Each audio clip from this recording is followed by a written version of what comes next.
Yeah. What's good, y'all? Welcome to another episode of Real Talk, where as always, it's shit's real. We talk about it. Yo, I'm your host for tonight, Pat Scofield, doing representing. As always, I got my man with me. I'm gonna let him introduce himself. Yo, what it do? Jesus Shuttleworth the guy, aka the Go Artist, aka Lauderdale Boss. We here. Soul Kings Forever, coming soon. RainGangRadio.com in the building. Yes, Thursday night. Rant session tonight, man. Nigga just spitting bars and talking shit. Let's go. Absolutely, the first rant episode of the year. You know what I'm saying? But yeah, Ring Gang forever and always. And as always, I got my other man with me. I'm gonna let him introduce himself. Hey, what's Fly's Conscious Pilot, the West Coast Avenger, preparing for liftoff, ringing radio, 2025, New Year, same us. Let's get it. Yes, sir. Conscious Pilot, and he's still elevating above the clouds. You dig? Just like he was elevating in that video he did last week with LB. You know what I'm saying? He was on. He was co-piloting, or he was really piloting up in the flying the friendly skies and shit. I was on my Denzel flight shit. that's probably a description of that shit. Shout out to Denzel watching. Shout out to Flight 2. Yo, I swear, honestly, I thought Flight was gonna be on some real airplane shit, not a whole movie on this nigga's problem with drinking. Like, seriously, like I thought it was gonna be on some calamity shit, because it had a very real depiction of nigga like flying the turbulence like that, and all of a sudden it was just this nigga's problem with the bottle. That was the turbulence. Yeah, and I'm like, damn, this is false advertising, but it was still a cool movie. But I'm like, damn, I thought I was going to see more calamities, but I guess you have to draw the crowd in, because some of the niggas' problems on the bottling, doesn't necessarily always like move tickets or anything like that. But I think it's because it's Denzel. You're like, any other person, you wouldn't even care about it. They on the bottle like that, but it's Denzel, so you're like, hold on, have you ever seen Denzel drunk and fucked up before? Well, some people complain and say Denzel's like himself in every movie, And was that himself, a drunk version of himself, or was he a different character? You know what I'm saying? Because some people think he always plays himself. That's what people say that with all the great fucking actors. They do all the great. They always do that with black actors. Yeah, you're right. Yeah, you're right. Like I never hear of a white actor being told that, like, he's just playing himself. Oh man, Robert De Niro, he was playing himself. I've never heard that ever. Yeah, I never heard Al Pacino. Al Pacino was playing Al himself. Pacino was playing himself. I never heard that. Yeah, I've never heard no shit like that. Fucking Daniel Day-Lewis was just playing himself. No, we're trying to Samuel Jackson and Morgan Freeman, and Lawrence Fishburne. They all play the same, role. They try to say. Yeah, anytime it's a black person who's good, who's quality, it's like, well, he's playing. Well, DMX plays himself in every role. Ice Cube plays himself in every role. Ice Cube does not play himself in every role, though. Ice Cube kind of does, though. Ice Cube doesn't have any acting range. Okay, that's one out of fucking like a dozen. Like name me the white person, the Caucasian equivalent of that. Then I'll just shut up. Like, but we ain't just gonna just keep naming a bunch of niggas on some like maybe like Dan Cook or something. Dan Cook or some one of those flash in the pan. Yeah. Dan Cook. Oh my god. Yeah, Dan Cook. Fucking Ryan Reynolds plays the same fucking character in every movie. He does. Nigga turned Green Lantern and Deadpool are the same shit, nigga. But the new Deadpool, I won't lie, Deadpool Wolverine was pretty good. I ain't gonna lie. He does that well. He plays a superhero Ryan Reynolds well. It was dope, I guess, because like I'm a Wolverine fan, so it was great to see Wolverine back. But like that movie is just all over the place, nigga. It's all over the place. All that shit. Like, it's all over the place though. If you haven't kind of followed the timelines of the MCU shows and movies, the TV shows, I gave up after Hawkeye. Man, I can't lie. I tried, but I just can't keep up with all that nerd shit. I don't give a goddamn about them. I feel like the MCU got ruined, bro. I feel like the MCU is, like it died after Avengers. Avengers was hard, though. Come on, both Avengers were. It was, but it's like there was nothing else you could do unless. Yeah. Nothing you could do. They don't know how to damn. It's kind of like boxing. They don't know how to set up the next generation of superheroes or boxers or stars or whatnot. They kind of just left it like on some like you. It's like y'all finished the Wu-Tang run. But y'all didn't even have a killer army set up for us to be like, all right, yeah, okay, I'll fuck with them niggas too. Yeah, no, see, y'all didn't have nothing. Yeah, they did the movies wise. It was like on and off with the movies after the Spider-Man one. It was kind of like all over the place. And then they were trying to set up with Jonathan Majors, but then Jonathan Majors got into his issue, so they killed his character. No, then their racism got into their own issue. Jonathan Majors didn't do anything. Like their own racism kind of. Oh yeah, hold on. Let me acknowledge the chat real quick because we here spitting. What up, Marquise? Angry black man typecast. Yeah, they kind of do that with him. What's good, RGR? And Dan Cook is so bad, man. Ryan Reynolds, he's dope as Deadpool.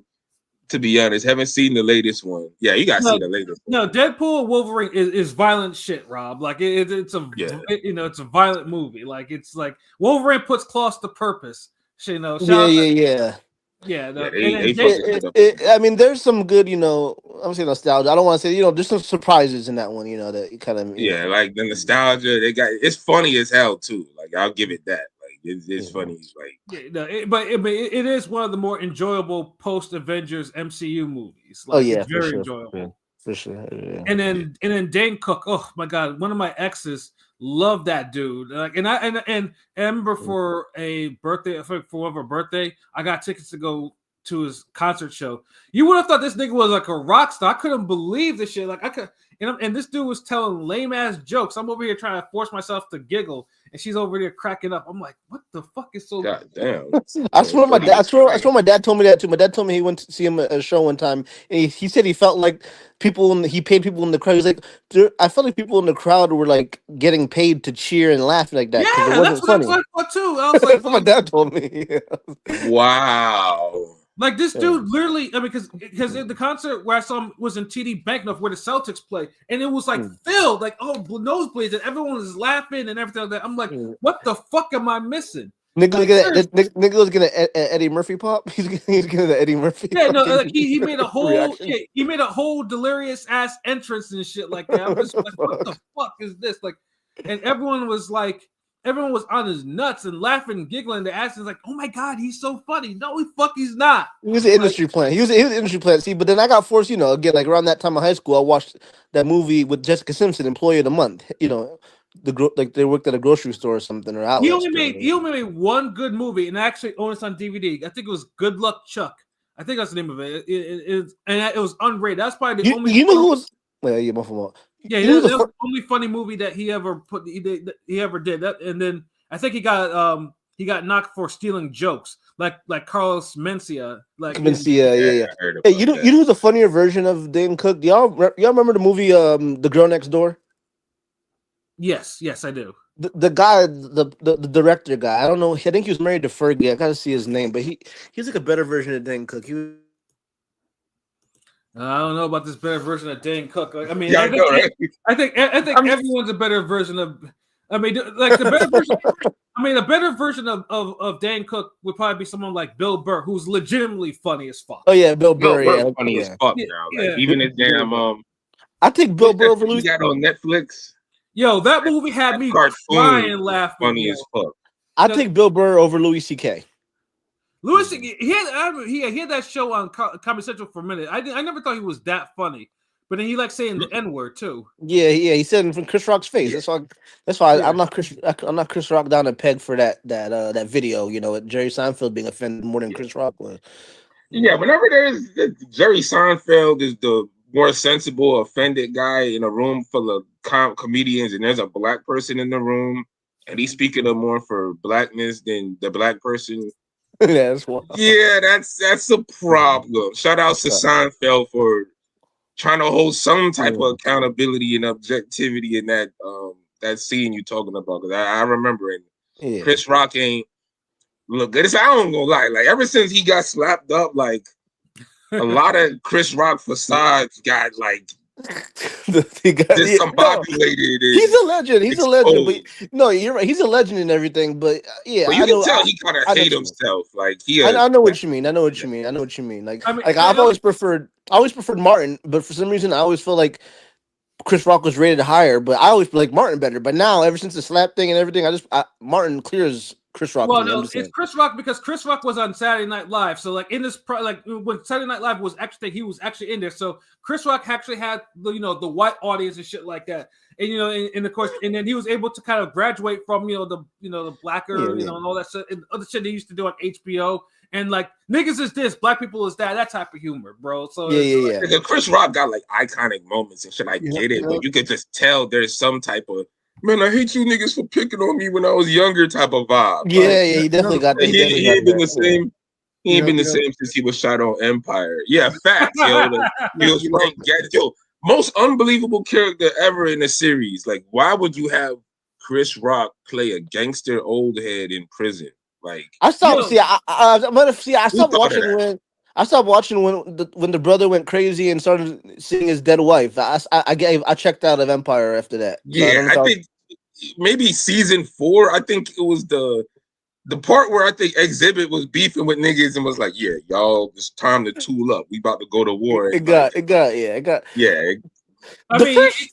first couple seasons were cool. I mean, he played the same gangster character in that Saw spinoff too. Like, no, but see, I tried to watch. I couldn't. I gave up. I tried to watch his Fargo season. Didn't Chris Rock have a season of Fargo too?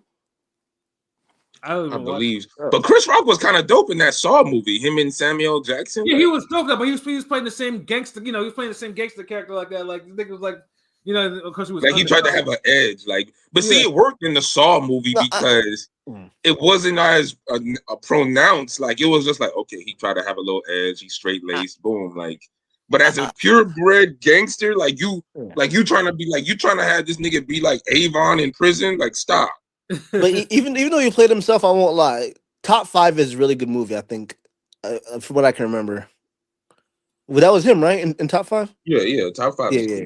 See, Chris Rock too, but for all his accolades, his movie, like the classic movies he has, is lacking. Like he don't have the movie, and then especially in the 90s, like I would take classic scenes in other people's movies. Than like when it comes to movies, like I would take Martin, Damon Wayans, Jamie Foxx, a lot of 90s niggas over Chris Rock's movies in the 90s. You know what I'm saying? He didn't have but the thing is. His 2 crackhead scenes are more iconic than anything them niggas did, though. Yeah, he's still cool. How much for one rib? You talking about New Jack City, right? Oh, the one rib, the one rib in New Jack City, yeah. One rib in New Jack City, Pookie, like, come on, bro, like. None of them niggas got a more iconic scene than that. Like, than the Pookie. And I know Chris Rock probably be mad if anybody bring that shit up. Like, Pookie ass nigga. Like, you know what other movie I enjoyed Chris Rock in? The Longest Yard. I thought he was great in The Longest Yard. Yeah, he was. Yeah. And then the movie he did with Bernie Mac, rest in peace. That was hilarious. Oh, CB4 was great. It's funny. I was gonna chime in before. I don't know which one of you said. I was coming in. Pause when you said something about Chris Rock had the white audience. Yeah, I did. That was me, bro. I think it's funny because I think deep down, like, you can't tell me that there weren't a lot of other comedians that kind of resented him for it.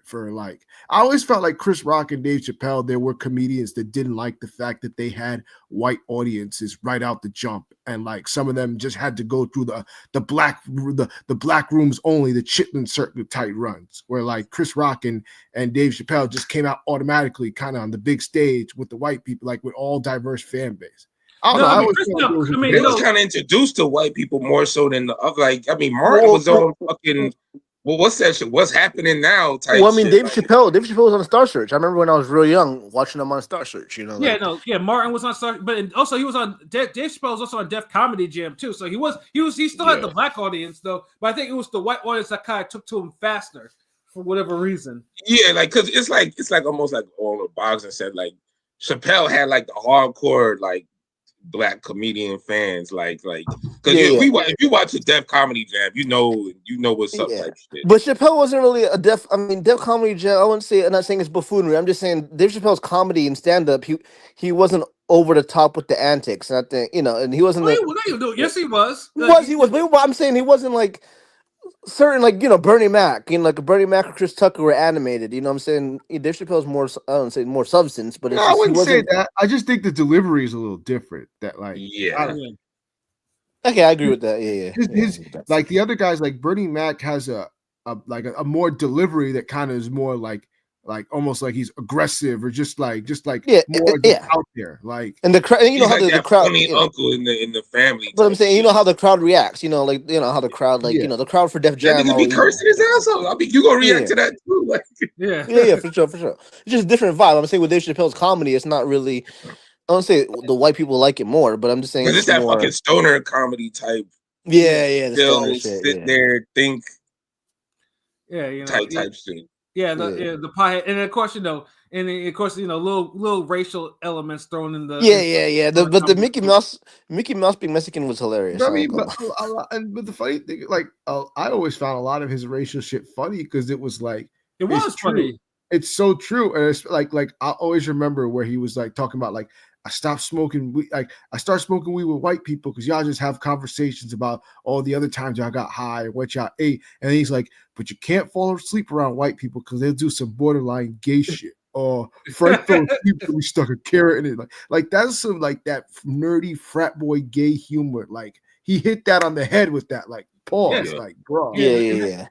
And that's what built his following, you know. And then like he was doing that, and then but he was still doing like cameos, doing appearances in black movies. And then of course they got the Chappelle Show, and that was the wrap. I mean, Half Baked was major. Even though Half Baked was really major from I feel like obviously that Half Baked low key a classic though. Oh yeah, it's a classic. I remember him in Blue Streak. Like Blue Streak, he carried Blue Streak. Not carried, but every scene he was in was hilarious in Blue Streak. I remember that. Yeah. That and Undercover Brother though, he was the highlight. Yeah.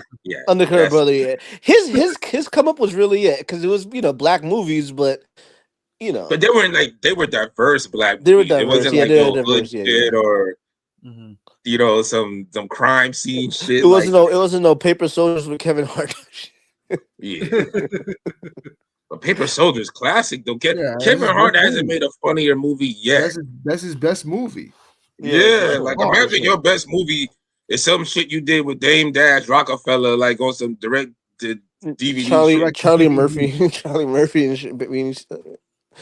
Easy premise too, like niggas just breaking and entering. Like you made a classic comedy, like all the guest appearances and like, yo, who's this nigga Supreme on your jersey? Like Supreme is is the African nigga I bought it from. Yo, Capone, all them niggas is hilarious in that shit. Like, yeah, and why you wearing a Knicks jersey that say Supreme? Like, who the fuck is Supreme? I just imagine being some African nigga just selling jerseys with your name on the motherfucker. Like, yeah, I'm just reading Mark's comments. Yeah, Martin Lawrence used to open for Andrew Dice Clay back in the day, of course. Yeah, and Bernie Mac went to George Wallace School. Yeah, I can see that too. Yeah, Bernie Mac. Like I said, I mean, Bernie is one of the few comedians that never failed to make me laugh. Because dude would say the most, unfiltered, raw things I ever heard. Especially when he started talking about special needs, the special needs jokes. I'm not gonna lie. That shit is hilarious. Yeah. Them shits were so fucking messed up. Between the eye rolling and this nigga talking about that his brother made. I'm like, yo, what is this nigga talking about, yo? Like, yeah, that nigga funny as hell. Yeah. Damn.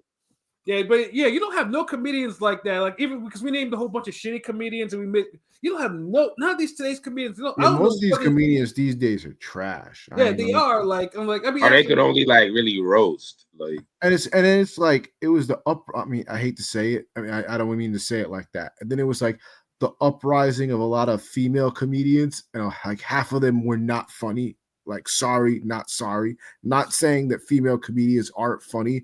But half the ones that were being shoved down our throats, like Amy Schumer. You're talking about Amy Schumer, right? Type thing, and that. Oh my god! We're not talking about the ones that was on Comedy View or Comedy Central, like Comedy Central. Yeah. The Asian girl. Shamor wasn't funny. Like the Ollie Wong girl. I know what Pete's talking about. They were honestly like I never understood. Like I never found Tiffany Haddish funny at all. Like I don't find her funny. Like she's never made me laugh.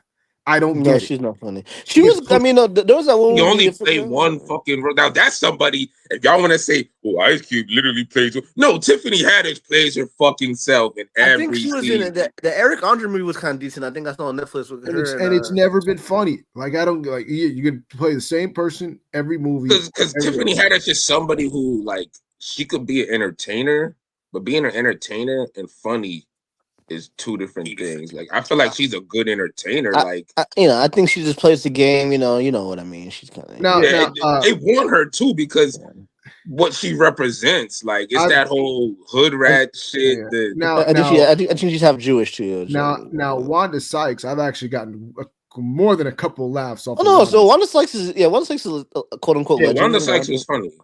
No, she's one of the funniest. Who's the other bitch? My bad. Who's the other woman? Leslie Jones is fucking funny too. She's funny. She's funny. She has moments. Leslie Jones has her moments. She kind of put it off of Hit Monkey right now. The way she be cursing niggas out on Hit Monkey, it was just the fucking. What's Hit Monkey? The damn fucking all the fat white comedians, like the fat white female comedians, like Lisa Lampanelli. Yes, ugh. like.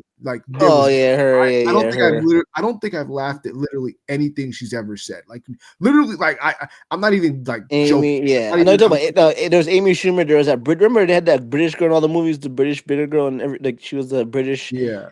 I forgot her name. Yeah. She was like so much shit around him. I was like, well, why is she in every fucking movie? Or what's the other? Sarah Silverman. Making something or Sarah Silverman is not. You don't talk about right. Sarah Silverman is not funny for a motherfucker. No, she's not. I don't care how many niggas is like, man, I'll smash and all that. The bitch ain't funny. She ugly too. Like she not even. The bitch ain't fucking funny. And she not attractive. Chelsea Handler was not funny. Not funny. And it was worse because like half of her jokes and then the worst part was half of her jokes were like fucking racist, but then she was like, well, I fuck black guys, so it's okay. I can make these racist jokes. No, that's what I'm saying. Like, and she was dating 50. Attracted to her and giving her passes for like horrible jokes. And she was dating 50, right? She was quote unquote somewhat dating 50, could be fake, whatever. And saying Chelsea Handler, that's why. I was talking about Sarah Silverman. But I mean, but the worst is Amy Schumer. Amy Schumer was the worst to me. Yeah, because she's horrible to look at. There's not funny at all. Like just disgusting and just. I just saw she's coming out with a movie now. I saw her randomly coming out with a movie now recently. Like, who the hell's asked for her in 2025? Amy Schumer starring in a movie. That's somebody who they really was trying to push, and I'm just like, no. Like you say, hey, we'll push Tiffany Haddish for you niggas, but hey, this is ours too. Like, it's like, why y'all giving us two inferior products? Like, y'all got one that's black and one that's white. Like, we supposed to be like, okay, it's cool. Like, y'all push them both at the same time. No, like. No one gives a fuck, man. You know who's actually kind of decent? The girl, she did the act. I forgot her name. The girl from Knocked Up. She was kind of funny, I thought. The one that played Hegel. Yeah, she was decent to me. But she wasn't a comedian though. She was a comedian. Yeah, that's what I'm like. No, but I'm saying she wasn't funny. I'm saying she was in a lot of the funny, the movies playing the funny. Yeah, because that's the whole Tiffany Haddish role of just you could be amusing, entertaining, but you're not necessarily funny. But with her, they wrote good parts for her. She was in movies with good parts. So if she got you convinced that she could be funny, then they did their job. They did their job. They still haven't convinced us she could be funny. Like the only movie where her antics was tolerable was the girls trip joint. Yeah, I mean, I'll say this. I've actually enjoyed what's her name. She's entertaining. Minnie Riperton's daughter. What's her name? Oh, she's good. She's good. Yes. Maya Rudolph. She's good. She's very entertaining. And she's talented. Even like the scary movies. That one white chick. Fucking what's her name? The girl from Seattle too, actually.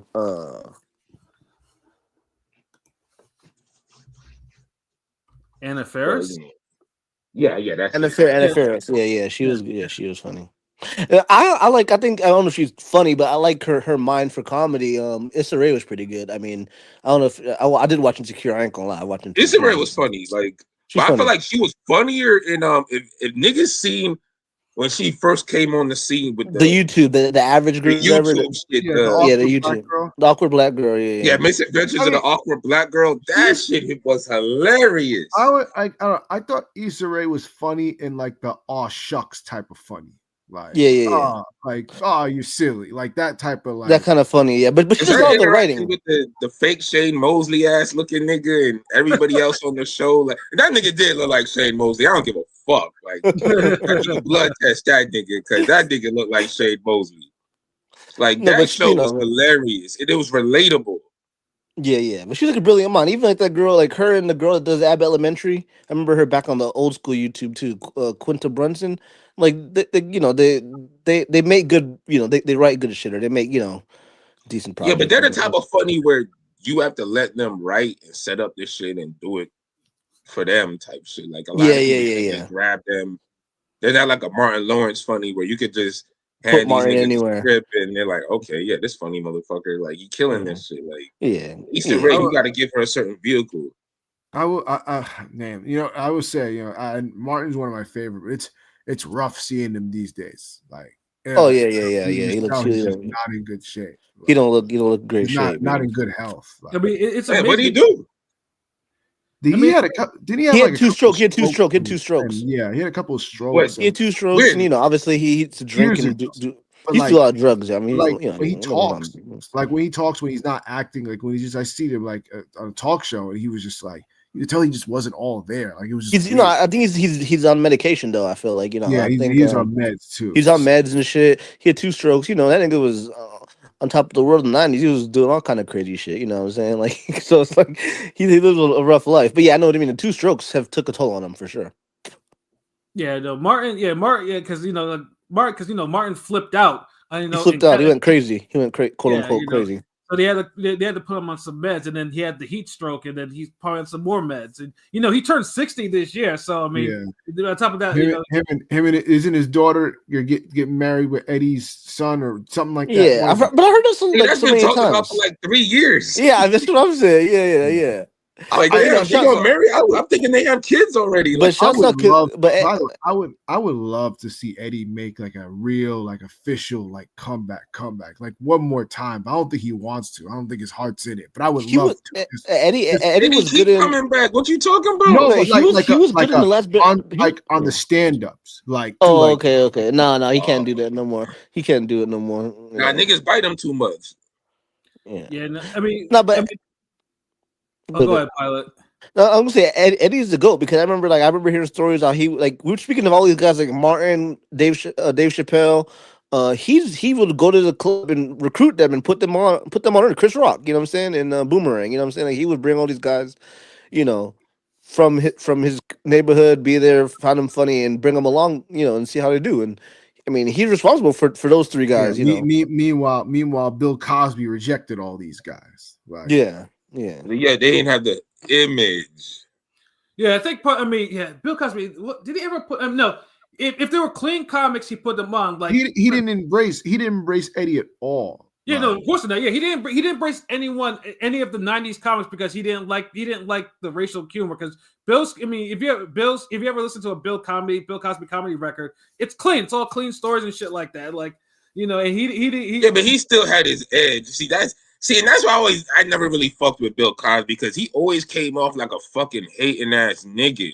Ever since he was a goddamn doctor on that fucking unfunny ass fucking show of his, nigga. No, Cosby Show is a classic, bro. Like, Cosby Show was not fucking funny, man. Bunch of rich niggas in some goddamn neighborhood dealing with bullshit. That shit was not fucking funny. Yeah. I could not relate to no goddamn Cosby fucking show, man. That shit was not funny. Goddamn bitch running the house and shit, nigga. Fuck out of here. That nigga was so corny. I relate to fucking Jello pudding, nigga. Fuck that nigga. The dance in the beginning of the shit was a little coonish. I ain't gonna lie. That shit. I mean, the show, I guess it had its moments, but I never could I fucked with a different world. But Cosby Show, ain't nobody in my house watch that shit, bro. Like Cosby, get the fuck out of here. Definitely. I mean, Cosby Show was definitely a staple in my house.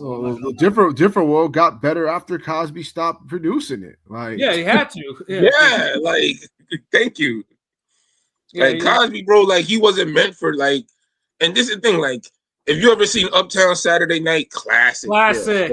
So when you see that and then you compare it to the Cosby Show, you're like, what the fuck? And my whole thing is just like he didn't allow the other niggas to have their Uptown Saturday moments. Uptown Saturday Night moments. Like, that's the thing he came off a hater. Like, you can have your street movie, your comedy, your shit, where you do the now you distance yourself away from that. and everybody else who was starting out on your same path where they getting their movie or they doing this, like you hating them niggas. So well, shout out to Red Fox. At least he embraced the young comedians. Yeah. R.I.P. Red Fox. Salute him. Yeah.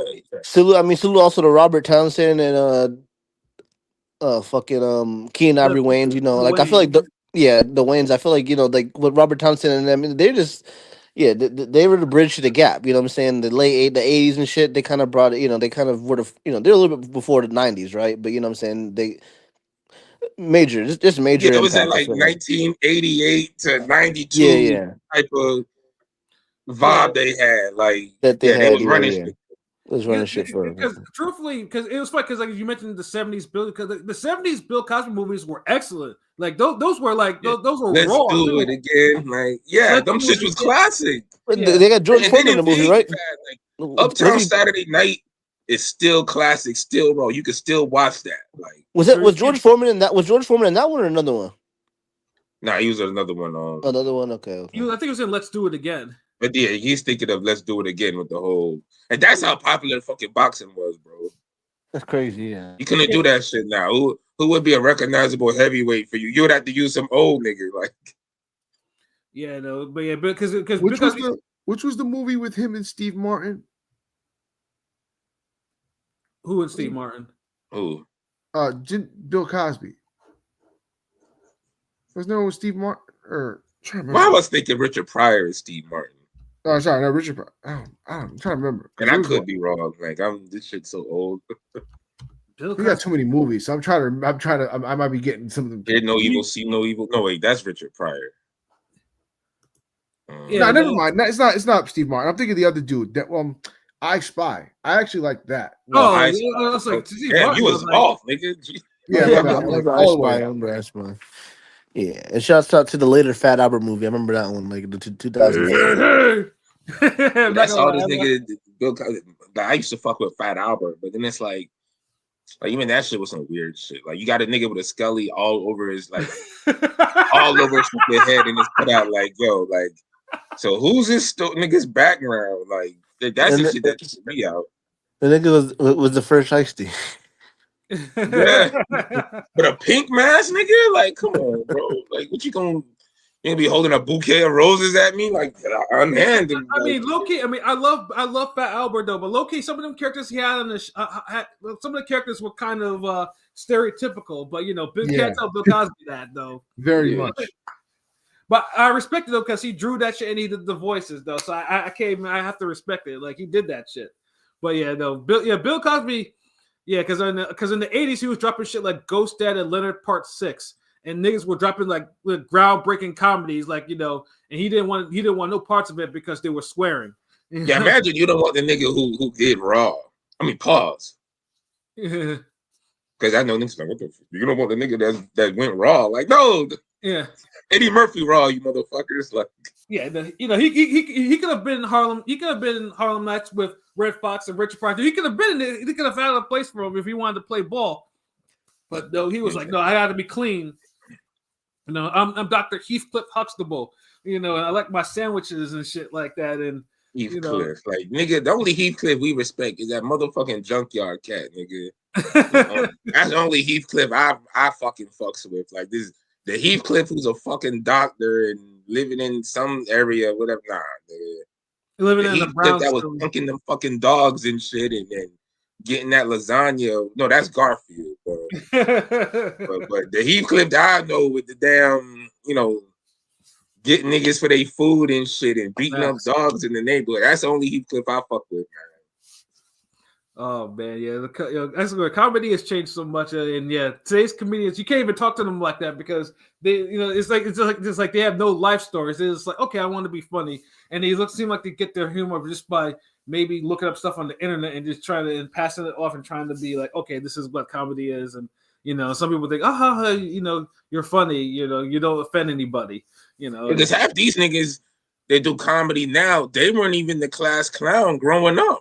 That's the difference. Like, damn, like, I was talking to this shit about my sister the other day, like, and it was mostly about rap and like niggas getting into street shit. And what brought it up was like she knew somebody who who was talented, but more like a jack of all trades talent, like a nigga who always trying to just be into different shit. Like he got a little, he could sing a little bit, but he don't focus on singing like he should. He could act a little bit, but the nigga don't act like he should. Like then the nigga started rapping, and then it's like, damn, nigga, you're not trying to be a rapper. You're not trying to be an actor. You're not trying to be a singer. You just want to be famous, nigga. And a lot of niggas are out there just really trying to be famous because she sent me a little video where this nigga was rapping, and I'm like, and he's performing in front of a crowd, and this shit is like so elementary. Like you could tell this nigga started rapping like 3 weeks prior type shit. Like, and that's the problem. A lot of niggas, they don't really truly want to be a comedian or an actor or a rapper. They just want to be famous like them niggas. They can't focus enough to even be good enough. And that's actually a perfect segue to this thing that I read about just today. You know, where now we're living in the age of clout now, and of course, you know, clout exists. You know, obviously is a thing in today's rap music. You know, especially drill rap music. And you know, I was reading something about a teenage basketball player. He's a basketball star, had top of his class, had good grades, high SAT scores, but he wanted to be a drill rapper. So he posted a video of him rapping about his ops and whatever the fuck. And the day after that's posted, he gets gunned down. 17-year-olds, right? I saw that story. Old, yeah. Wait, sorry. What state was it in? It was in Philly. Of course, Philly. Philly. Nigga, you in Philly for 16. You know, you've had to know better than that. I'm sorry. Rest in peace, but you had to know better than that. What kind of ops you got when you fucking playing basketball though? Who is he? Like that's my whole thing. Like I don't get that. Like. Yeah, I'm just like, I mean, did he not have an old head to tell him, like, look, you get good grades, you're a basketball star. Like, why the fuck do you need to? Why do you need these old heads? Don't exist no more. They like this is the thing. The old heads are the niggas, damn, hyping these niggas on. Yeah, man, the basketball cool, but what if you dropped a mixtape, my nigga? Now you really running the city, like, like you. That's the old heads you got now. Like, you don't have the old heads where it's like. Yeah, man. Like maybe, kind of see if you could get further in your basketball career first, man. Like you don't need to be like, what you gonna rap about, son? Like you got really something to say, like ops. Hold on, ops.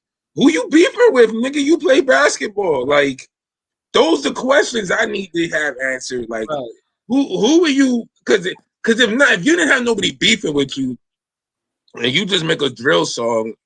Like, are you really just dissing people for no reason and niggas got at you for that? Or niggas just ain't like the fact that you was rapping? Because how one day you start as a rapper, then you killed the next day? Like, yeah, like what kind of that? Like, nigga, I don't even want to rap no more. What the fuck going on? If that's the case, like, yeah, I'm just like it was just so it's so fucking sad too. It's just like, come on, like you like. You didn't need to do it, and I think he's like, rapping about his usual kill ops videos and shit like that. I'm just, come on, bro. Like, so there's several videos, or he just made one because that's the quickest turnaround ever. I think he just it's like the FBI was watching this nigga, and they sent niggas out like, hey, you said he's 17, nigga. Oh my god, yeah, 17. Yeah. Well, 17-year-olds don't know what the fuck ops are. You don't have no ops, nigga. You are a kid. Get the. Man, I don't know, some of these neighbors. See, this is the thing. Like, if I could understand where you're coming from 17, like, depending on where you live, I get it. But if you're making all these, like, when do you have time to even have ops? If you're being perfect on the SAT and ACT, HSC, whatever the fuck, you got good grades, you a balling ass nigga. You're not somebody who just, he played ball. No, you're balling, nigga. So, I just want to know, when did you have time? Like, that's the shit. That's the disconnect for me. Mm-hmm. Yeah, because another thing we was talking about with my sister was just like, it's hard for me to personally take niggas serious if you start rapping after 18 or if you start being in the streets after 18. Like, if after you get 20, it's like that's like the cutoff. Like I can't. It's hard for me to take you serious if you start rapping after 20 years old, or you start getting into the streets after 20. Because it's like Yeah. You weren't even brought up in that shit. Like you didn't have nothing as a kid telling you like, hey man, like you should rap. Like what the fuck happened in your life where you feel like you need to rap now at 19, 20 years old? Like, so that's why that shit look corny to me. But that nigga's still 17. I just don't see. He looked like he had a damn busy ass life. I just don't see how he had time for that. Yeah, but like I said, it's like monkey see, monkey do. Like you see something on there, it's like He's trying to cause too much influence of young boy, NBA young boy, and all these little X's. And I'm trying to sound like an old head, but it's like it's just that you know what I'm saying, like the little X's. Like I swear, like I saw, I reposted. I saw something where somebody was like, you know, they're saying this was some good music. Somebody said, "Are y'all dead ass serious right now?" Like you know, like it's like an old head post like that. But it's like, how do you think this music is good? That's not rap. I mean, like, it's not. Nigga can't even hear what he's saying, dog. Like, you can't even hear what he's saying. Like, you just like, what the fuck? How do you like this shit? And the beat's not even that hard. I'm sorry, it's weird, man. It's weird. Because this is the era of rap where it's damn participation. We still have that participation award going in rap. facts. Like that's all it is. A lot of these niggas ain't nice like that, man. Like, I like features like Dirty Sprite too, but like people, how long people say he's like a goat tier rapper? Like I see them posts like that. I'm like, he's not. It is because a lot of these niggas is on some shit where if you make good music, that equates to good rapping, and that ain't always good rapping. Don't always equal to good music. Mm-hmm. Like Joe Budden is good at rapping, but I don't think he make good music. Future makes good music, but I don't think he's some great rapper, no good rapper. He'll go in that song, but I think him and Thugger and Lil Baby. I mean, you know, he's part of the. He has his moment. He be spitting, but come on. No, but he's Rico Wade's cousin. He's Dungeon Family. You know, he's literally Rico Wade's cousin. You know what I'm saying? So like, yeah, but that don't mean nothing. Like nigga, like I know, but I'm saying he's been around. It's not like he's been. You know, like does Zab rap because Edie from the Outlaws is his cousin? Like, like no, that nigga box. Like, so that's what I'm saying. Like niggas gotta discover their lane or some shit, but everybody's forcing themselves into things that they shouldn't really be. That shouldn't be their calling. But now that they force themselves in it, they don't take themselves seriously to really grow within that. Yes, be a star. Like say for instance, a nigga like Jim Jones, somebody who was fascinated by rap and the movement and all that shit, and he got himself into it, clicked up with niggas he knew was had a trajectory, eventually learned to rap, and then grew to have his moment. I mean, yeah, he was part of one of the legendary. I don't care to say Diplomats is a legendary hip hop group to me. I know Pat might not feel that, but no. No, they are. Man, Pat had an old hating ass. We're not gonna do that. We're not. And I'm an East Coast head too, and I say that fuck no. They are, but what I'm just saying is, you know, Jim Jones came a long way, but you know, but then again, there's like a nigga like Tony Yayo, like even like Nelly, and like Nelly wasn't the best rapper, but who taught Tony Yayo how to rap though? Like, nobody, I don't think. Shit. Nobody wants to claim that. These niggas be claiming Jim Jones. Well, yeah, you know, Mace. But no one's really said that. Tony Yayo is like, yeah, I taught a few things. Even what Jazz O taught Jay-Z how to like formulate the bars and structure and shit. Like, yeah, exactly. Some people figure it out on their own. Some people learn. Like, I've seen some people they write like a paragraph and they put the backslash after every line. I hate that shit because it reads like a run-on sentence. I write my shit bar for bar, so anybody can pick up and read it. Like, okay. How did you say some people write it? How? Like a paragraph form, but with backspaces after every line. So you're reading it like that shit is annoying, bro. I hate that shit. Like because I feel like rap, anybody could rap. No, if it's truly in you can find yourself to be dope. No, because I remember because like there were some people that do that. Because I remember one of my boys in high school, he used to rap, and like I would read his books, like he would write everything down. I'm reading it, and he would do it like I'm in like a fucking essay. I'm like, what is this shit? Like, Thank you. I hate that shit. Like, because this is the thing. I look at it like if a nigga die, get shot, whatever the fuck, because you're a rapper, it can happen. You can have no ops and be killed in rap somehow. If fucking somebody he's like, well, my cousin used to rap. There's this book saying I want a nigga to be able to grab my notebooks and flip through the pages, and be like, yeah, it's legible, and niggas like, yeah, this nigga was spitting, yeah, this one was, yeah, like read this, like, but with the shit like King P saying, you'll be embarrassed. You're like, yeah, my cousin used to rap, like, yeah. Here's one of his notebooks where his bars, and you start reading it, like, I can't read this shit, like, you're like a bunch of goddamn doctor's notes. Like, what the fuck was? I can't read this shit. Nigga, you'll be looking like Michael Blackson. Nigga, I can't get jiggy with this shit. Like, get the fuck out of here. Like, so nah, like, and I notice it's hard for them niggas you get them niggas in the studio. A lot of them niggas, they can't read their own shit. So they have to start memorizing. So that when you write it correctly, you could just rap it correctly, looking at it and still rap it, and niggas wouldn't know. Oh, like he sound like he reading on paper. The niggas who be sound like they reading on paper, I guarantee they rap they shit like King P saying, but the goddamn paragraph, like sound like he read. Yeah, because the motherfucker reading the essay, nigga. Like that's why he sound like he read it on paper. Imagine writing for Ice Spice and you write like that. Ugh. It be them Def Poetry Slam motherfuckers that like be writing like they like. It's poetry. Yeah, do y'all think did Foxy Brown write? Because I saw a clip of Foxy Brown rapping like Shantae when she was young, Roxanne Shantae. So you think Foxy Brown was writing her shit, or she was getting No, she was not writing her shit. She was writing her. No, she was. She's still a dope rapper because rapping is the talent there, the skill. But niggas was writing her shit. Yeah, niggas was writing her shit. I know Little Kim. I don't want to say Little Kim was top 50. Because niggas wrote for her, and I'm up here like Lil Kim is fucking top 50, but I remember the episode. Niggas was looking at me crazy, like I was thinking about this. I was thinking about the list today. It's over Lil Kim as a woman, then. Yeah, exactly. I mean, because Nicki Minaj, people say she wrote most of her stuff, so I'm just saying, most of but are you out here listening to Nicki Minaj album? That's another one of those.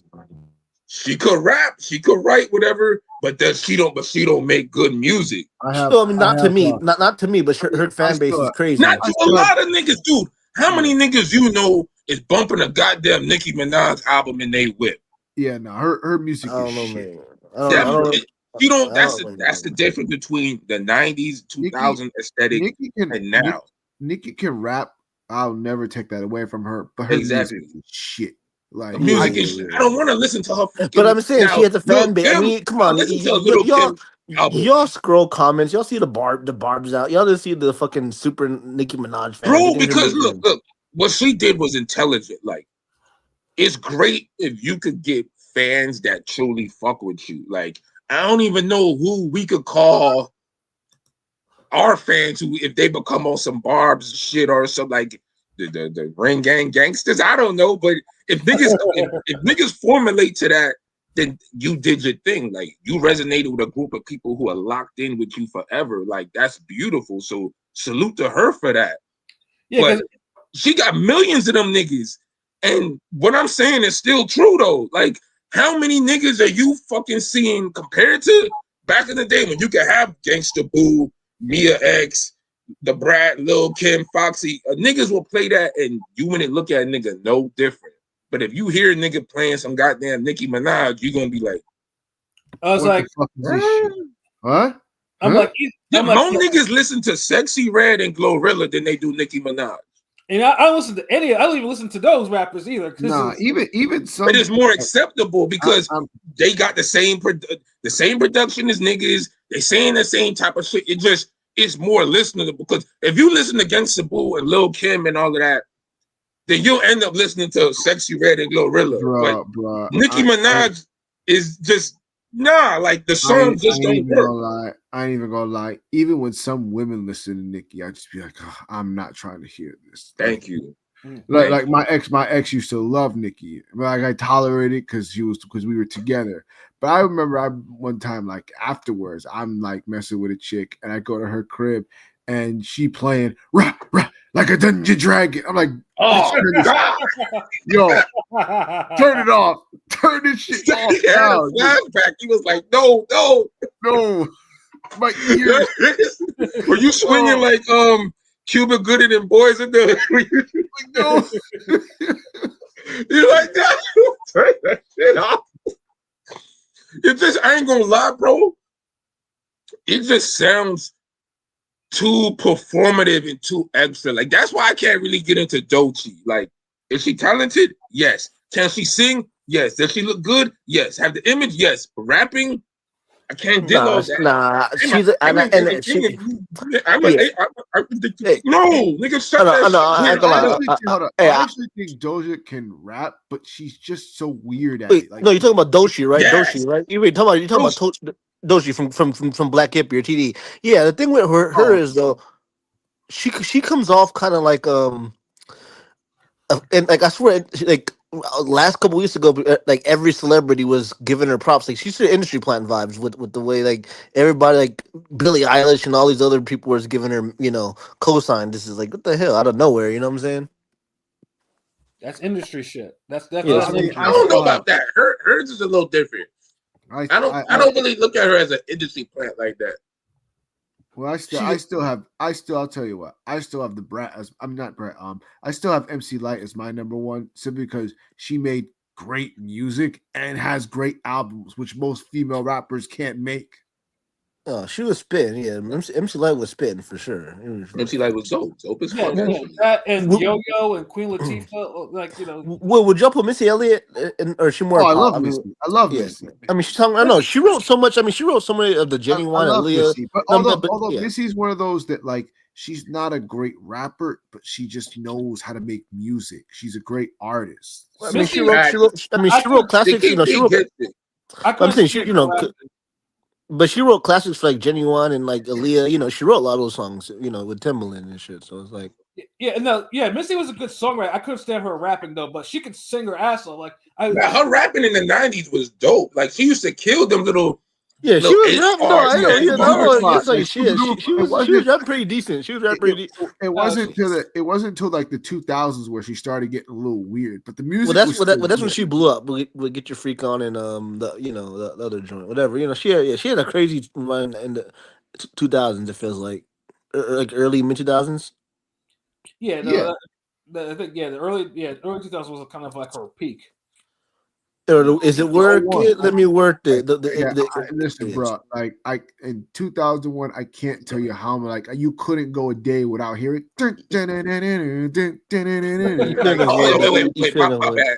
Salute, Blazing Killer. What up, Ring Gang? My bad. I ain't even see that. So every day, like bro, like yo, but like she made classics, so.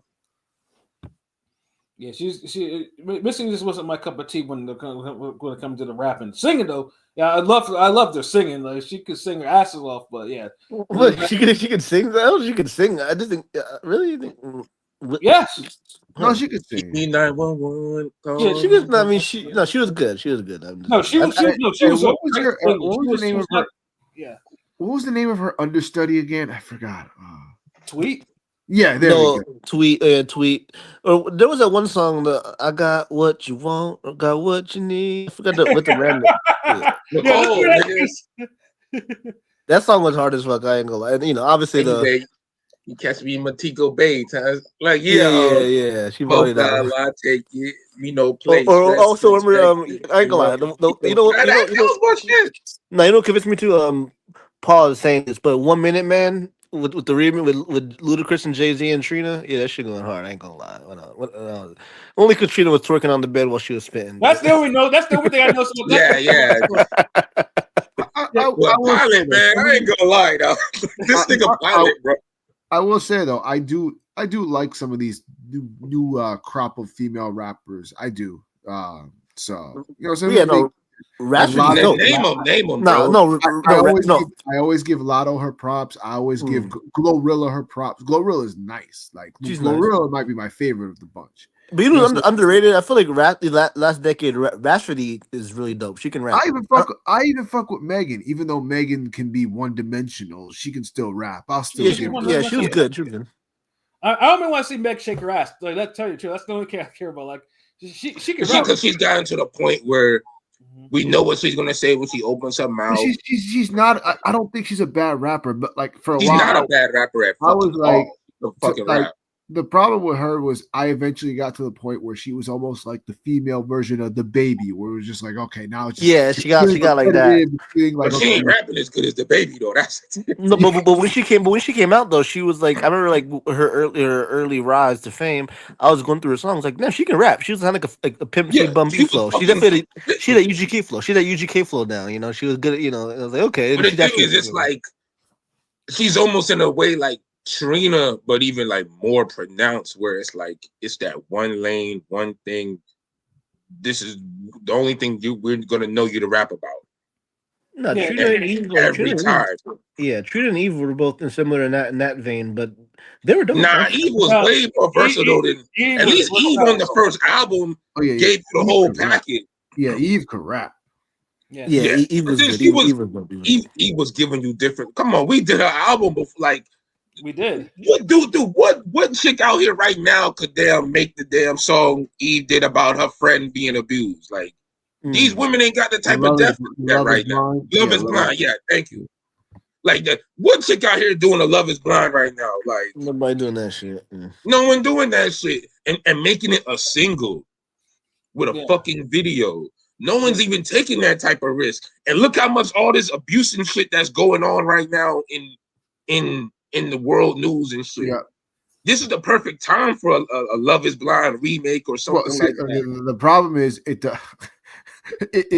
it would be great, but it doesn't fit this era of now they want to rap about, they want female empowerment. That's not empowering to hear. Well, female sexual empowerment. It's not like female sexual empowerment. All this, we're not hearing about hoes talking about, we making businesses, entrepreneur. They're like, no, niggas ain't saying that shit. No, it's like fuck niggas, fuck these niggas, eat my ass. That's the type of rap that you talking about. That's all it is. Pay my fucking bills, nigga. I'ma kill niggas. Like niggas commentating, acting like shell niggas over the hill, niggas. Like, yo, shut the fuck up, bitch. Like, you know what I'm saying? Like, seriously, like, that's it's sexual empowerment, not no damn empowerment. Like, because if it was, you'd have more Glorrillas, more people rapping that balanced. But even then, Glorilla's sexy it up now where you're like, damn, like she kept her style, but she's still like, she's on some baddie shit. So it's like, fuck it, like, all right. Where the others, they're like, the rapping ain't keeping up with the look. See,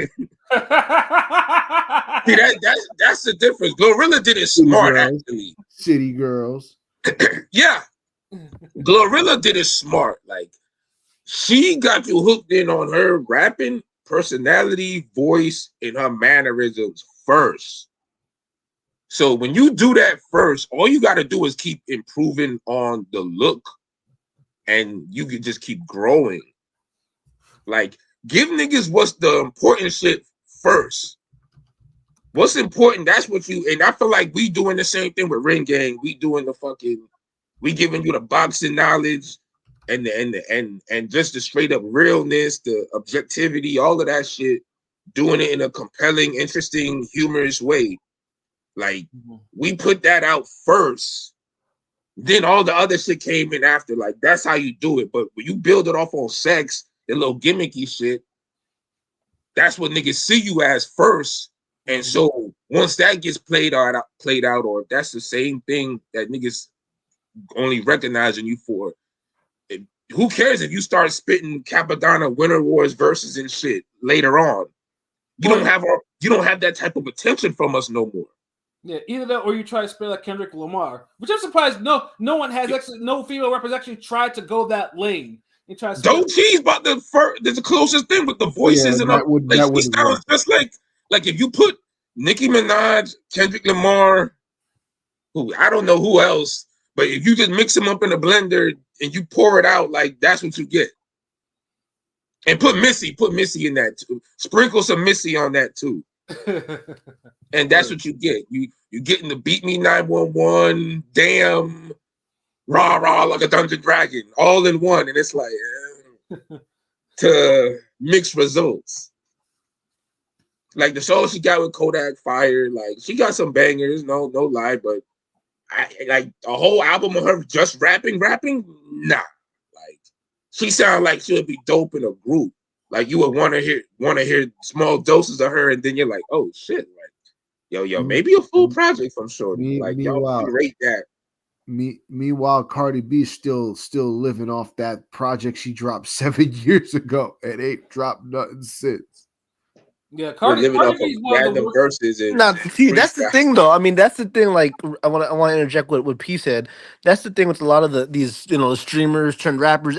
People just want to get on. They don't care about like look at Cardi B. She was a stripper. I saw her. Remember getting on all the Instagram videos of her twerking her ass and shit. You know what I mean? And she got loving hip hop, loving hip hop. But it's just like, damn. I remember her since Vine.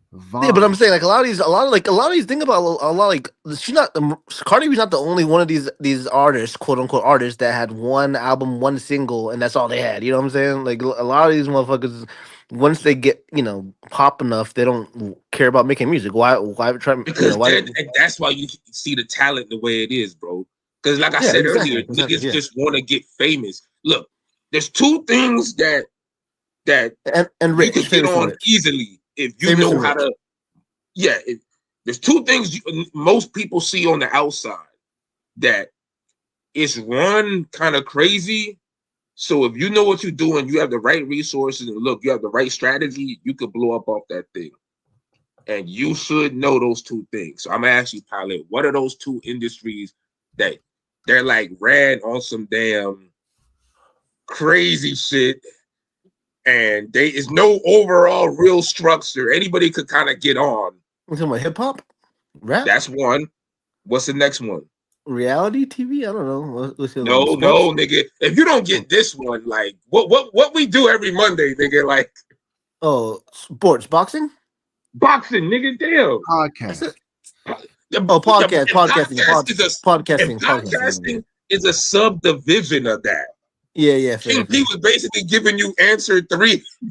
Dude, boxing and hip hop is ran on some damn ECW chaos.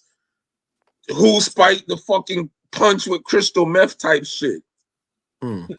There's no league of boxers. There's no league of hip hop. If you have that look, if you're popular enough, if you reach enough niggas, you could just fucking come out with a fire ass song and voila, you're a fucking rapper now. I mean, like, so like, like the streamers, I swear to God, I do not ever search these streamers like Speed, Speed and all these. So I saw the one streamer getting mad at Fivio of Foreign and Lil TJ. I don't feel like no. Yeah. They were mad at him and he was in the right. Yeah. That motherfucker. He was in the right. But I'm saying is, okay, I got you on that. Like, this the corny part. Now, this what everybody's forgetting. Like, I understand he's in the right, but niggas don't even know their own era. And I know Pat gonna feel me on this because y'all niggas is kind of young-minded with this shit. Man. Look, bro. In this era right now of junky ass fucking rappers, you gotta be crazy to think they're not gonna smoke. To not tell niggas you can't smoke beforehand coming through to the fucking spot to stream at. That tweet Asian Doll had where she was like, you should have let niggas know from like before. Yeah. She was actually in the right. Like this era of junky ass rappers, you really gonna trust niggas not to be smoking, snorting up, doing something on stream? Like if you don't mention that beforehand, you just inviting fuckery. Because first of all, like, I don't know if this nigga just woke up one day and said, like, I wonder what rappers do when they're in the studio listening to beats. Because if a nigga tell me, like, hey, yo, Jay, yo, Shutter, like, come through, nigga, like, we gonna be vibing. I got some new beats. I want to start selecting shit for my album. What you think? Come through. I'm assuming, okay, so I'm gonna be smoking there, nigga. I'm gonna be drinking. I'm not assuming we gonna be on some square shit and we gonna be what like, first of all, what nigga in the history of hip hop of all time has ever went to a studio listening to beats and did not smoke or drink. Like, come on, bro. Like, so what type of all this? So if you're in an Airbnb where you can't fucking smoke and you trying to have rappers over, bro, you're fucking up somehow. Especially what these niggas in New York. It was like it's cold as shit up there, right? Because it's been hitting like 50s and 40s down here. So I know niggas is coming out with the Conan boots and dying out here. Not me though. But so I know it's probably like 20 degrees up there or some shit. And you talking about niggas go outside and fucking smoke? Get the fuck out of here, nigga. I'm gonna blow this shit all in front of y'all niggas' faces. To be fair, there have been like, because if you've been in enough studios, there are studios where they just will not let you smoke it. You got to go outside to do that. Everybody has their own set of rules to pick. Yeah, okay, yeah, sure. Yeah, I'm sure that exists.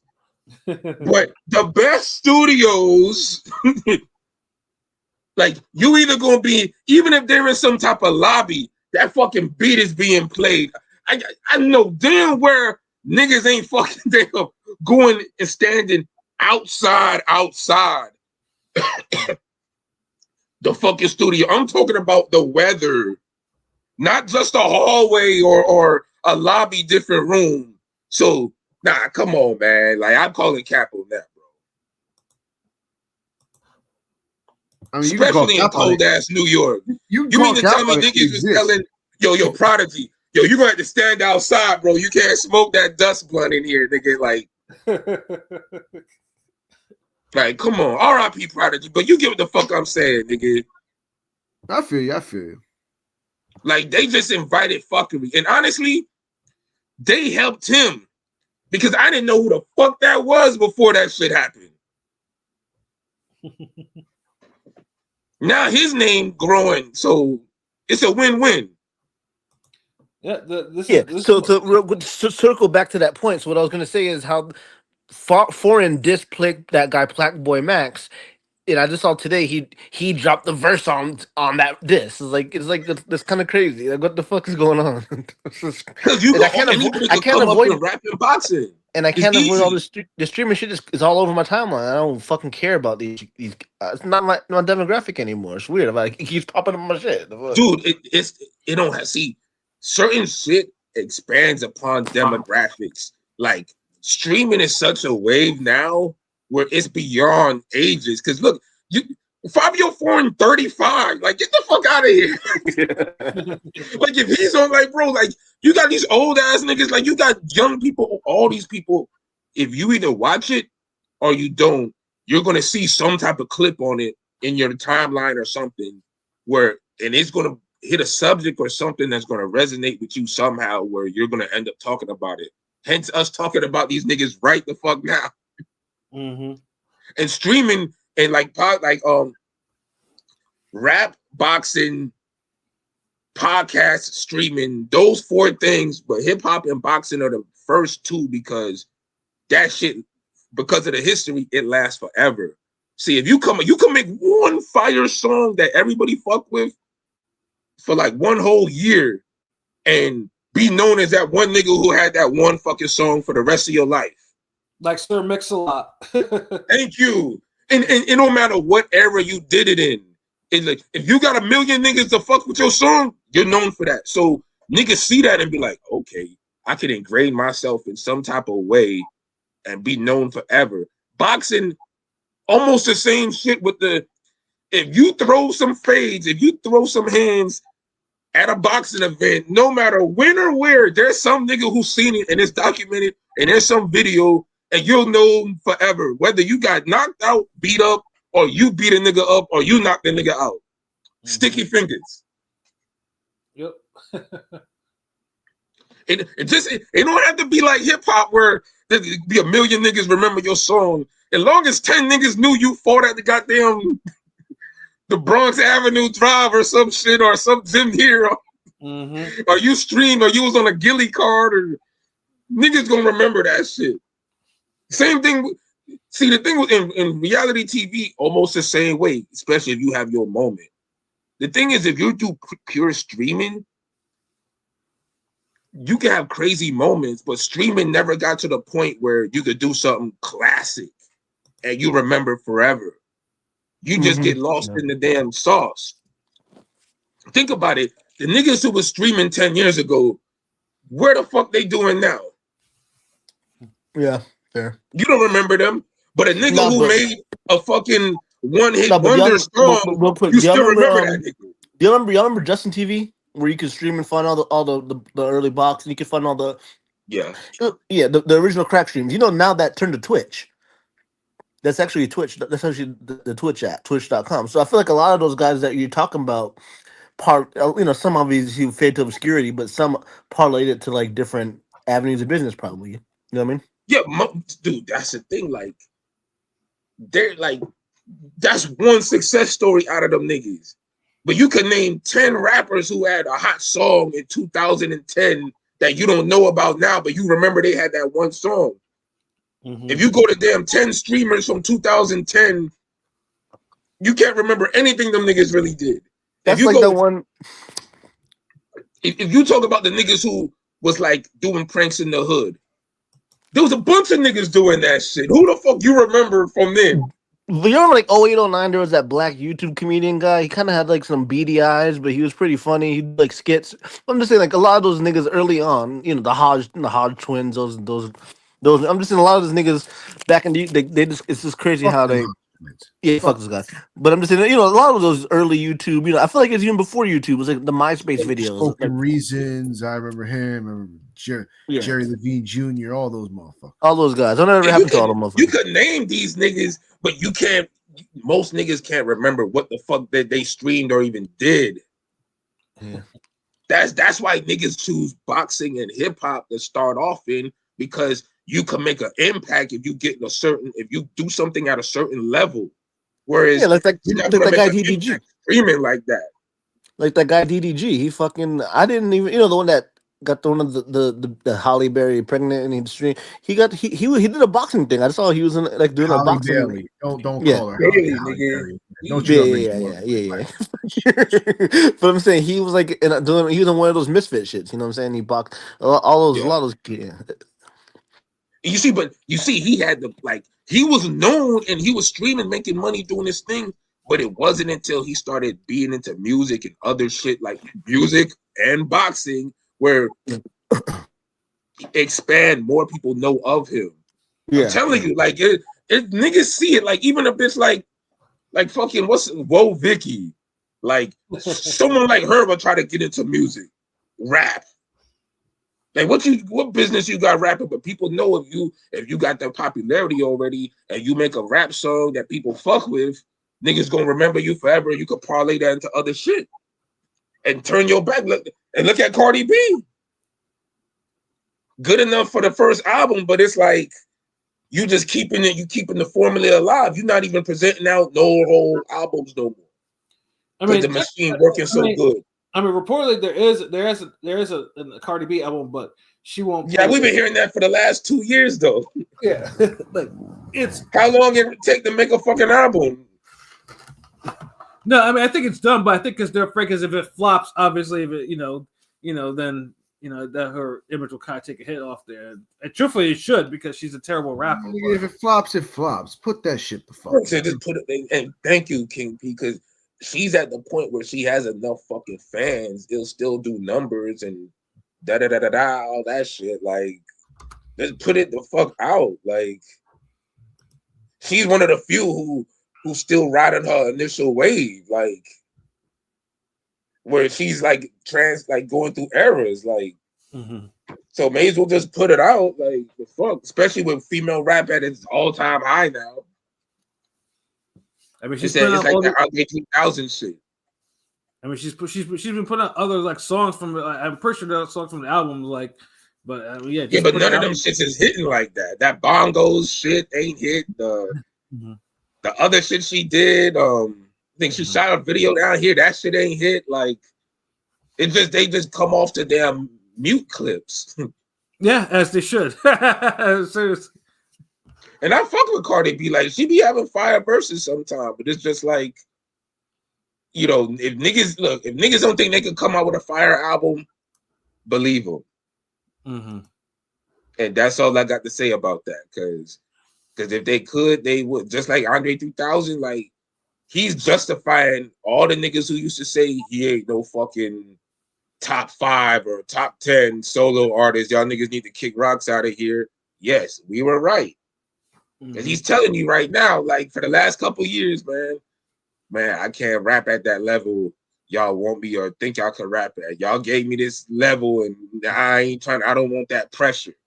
Right. And we see if it's really you, if you really about that life, you ain't gonna make no excuses like that. Like Ice Cube still rapping, fucking Nas still rapping, AZ still rapping, all these other niggas still rapping, still the Redman put out a 23, 24, 25 plus song album that went hard. That went hard as fuck. Like so it's nigga, it's either in you or not, bro. Like, and that shit ain't in Andre like that. So and I don't think it ever was. Nah, you could be great and it never was in you, but usually that greatness has a period, nigga. and he's probably looking at it like, damn, y'all keep rewarding me for all this shit, and it's kind of his fault too, because he low-key be trolling by having to fire random verses. So that shows us you care, nigga. He does. Because if you didn't, you wouldn't even be on all those damn features and shit. You would be on, it'd be like Jay-Z not being on features, but if Bleak was to come out with a song, Jay-Z be on that Bleak song. Facts. And only because it's like, yo, that's my man. It's like, yo, my nigga Bleak say he want to start rapping again and he wanted the big homie to come through, lay a verse. I owe that. That's my nigga, you know. Mm-hmm. And this is Jay-Z avoiding everybody else asking for features. So that's something where I could understand. But this nigga's a jumping on features. Like, nigga, you was on a Walk It Out remix. Like, get the fuck out of here, nigga. You want to rap, you just don't want the pressure of having to live up to that greatness niggas placed upon you as a solo artist. That's all it is. That's all it is. Like, just be fucking honest with this shit, man. Like, and I'm saying this as a nigga who rap and fucking be dropping an album soon. So fuck all that. Like, I ain't just a random nigga talking like, no, nigga, what pressure you have? What you know about rap? Like, fuck you, nigga. Get out your whole ass, nigga. And then maybe I'll blow up in rapping and boxing, nigga, shit. But anybody can just jump in this bitch and be like, all right, fuck it, Pat. Yeah, I'm gonna start rapping. Like that's why all these niggas cross over, man. Shit. True. You don't see niggas crossing over in the fucking hockey. You ain't no streamers randomly picking up tennis. No. Although we might be like if we start giving them ideas, though, they might actually start doing that shit. Don't give them any stupid ideas. No, let them try that shit. Maybe that would clean up boxing and hip hop something. Fuck that.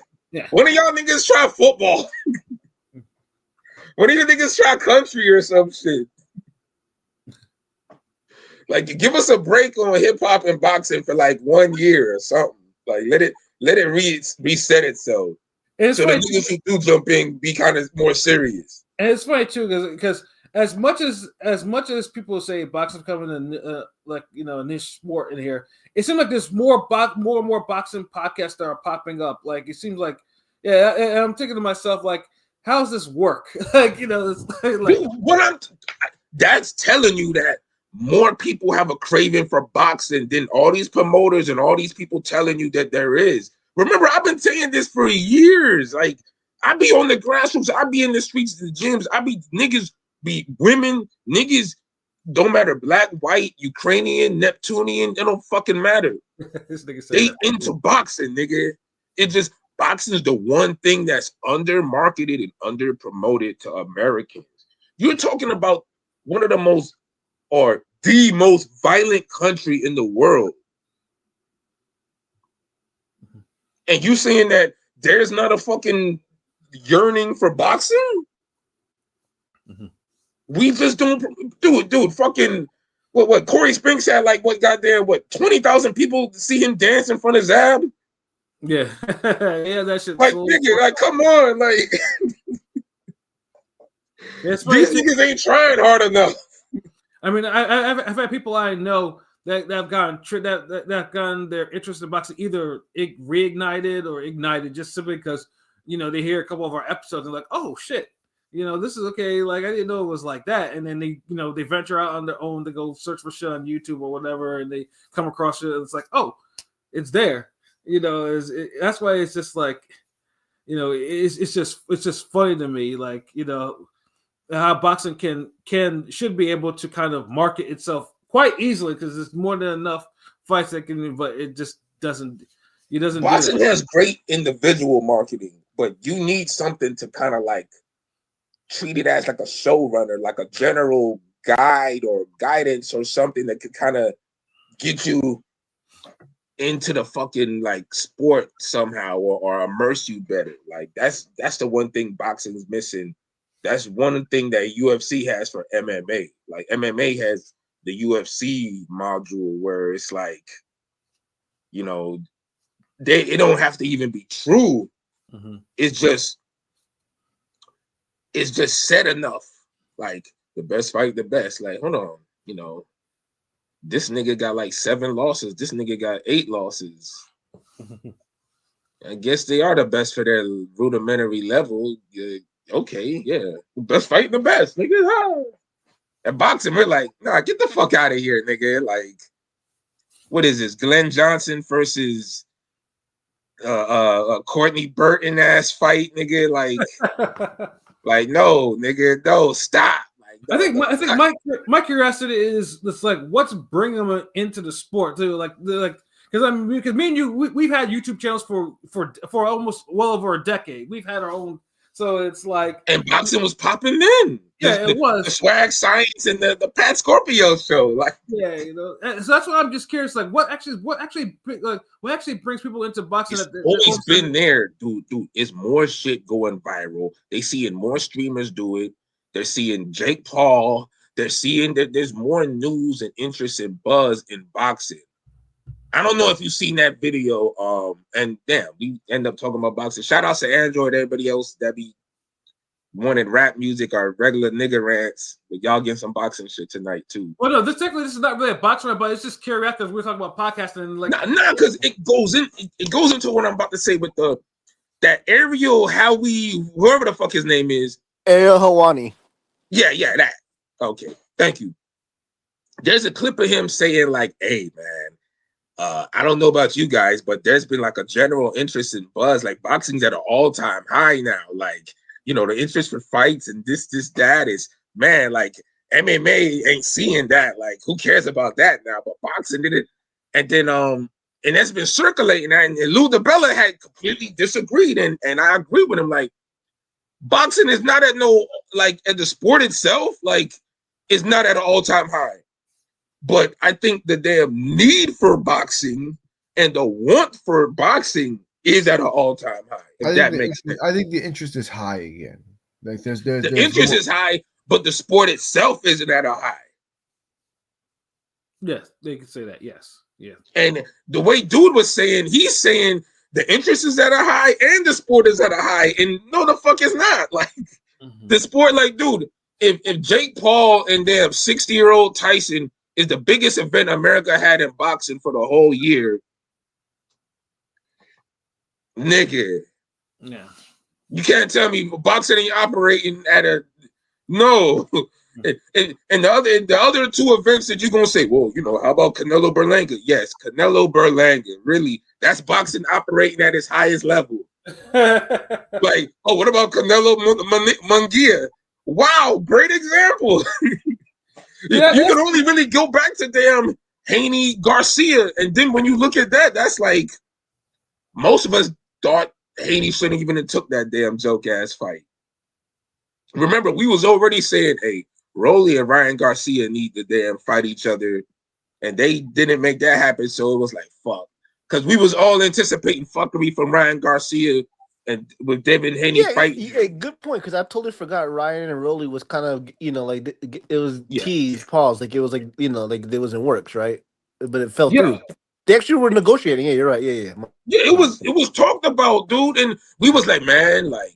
Remember, they had Barbosa as the replacement on some last minute. It was a good fuckery fight. Yeah. I remember it. But it was a fuckery fight. Devin didn't even need to entertain. Well, Devin thought, okay, Tank stopped him. He's I'm a not good Tank. boxer. I know that's what I know now. We know. Obviously, we know that now. No, But I'm just we knew then, nigga. we knew then. But I'm just saying, like he thought it was a cherry. It was a cherry gone really really bad. I mean, that cherry got some sour punches. That cherry had some of that residue left from the insecticide spray.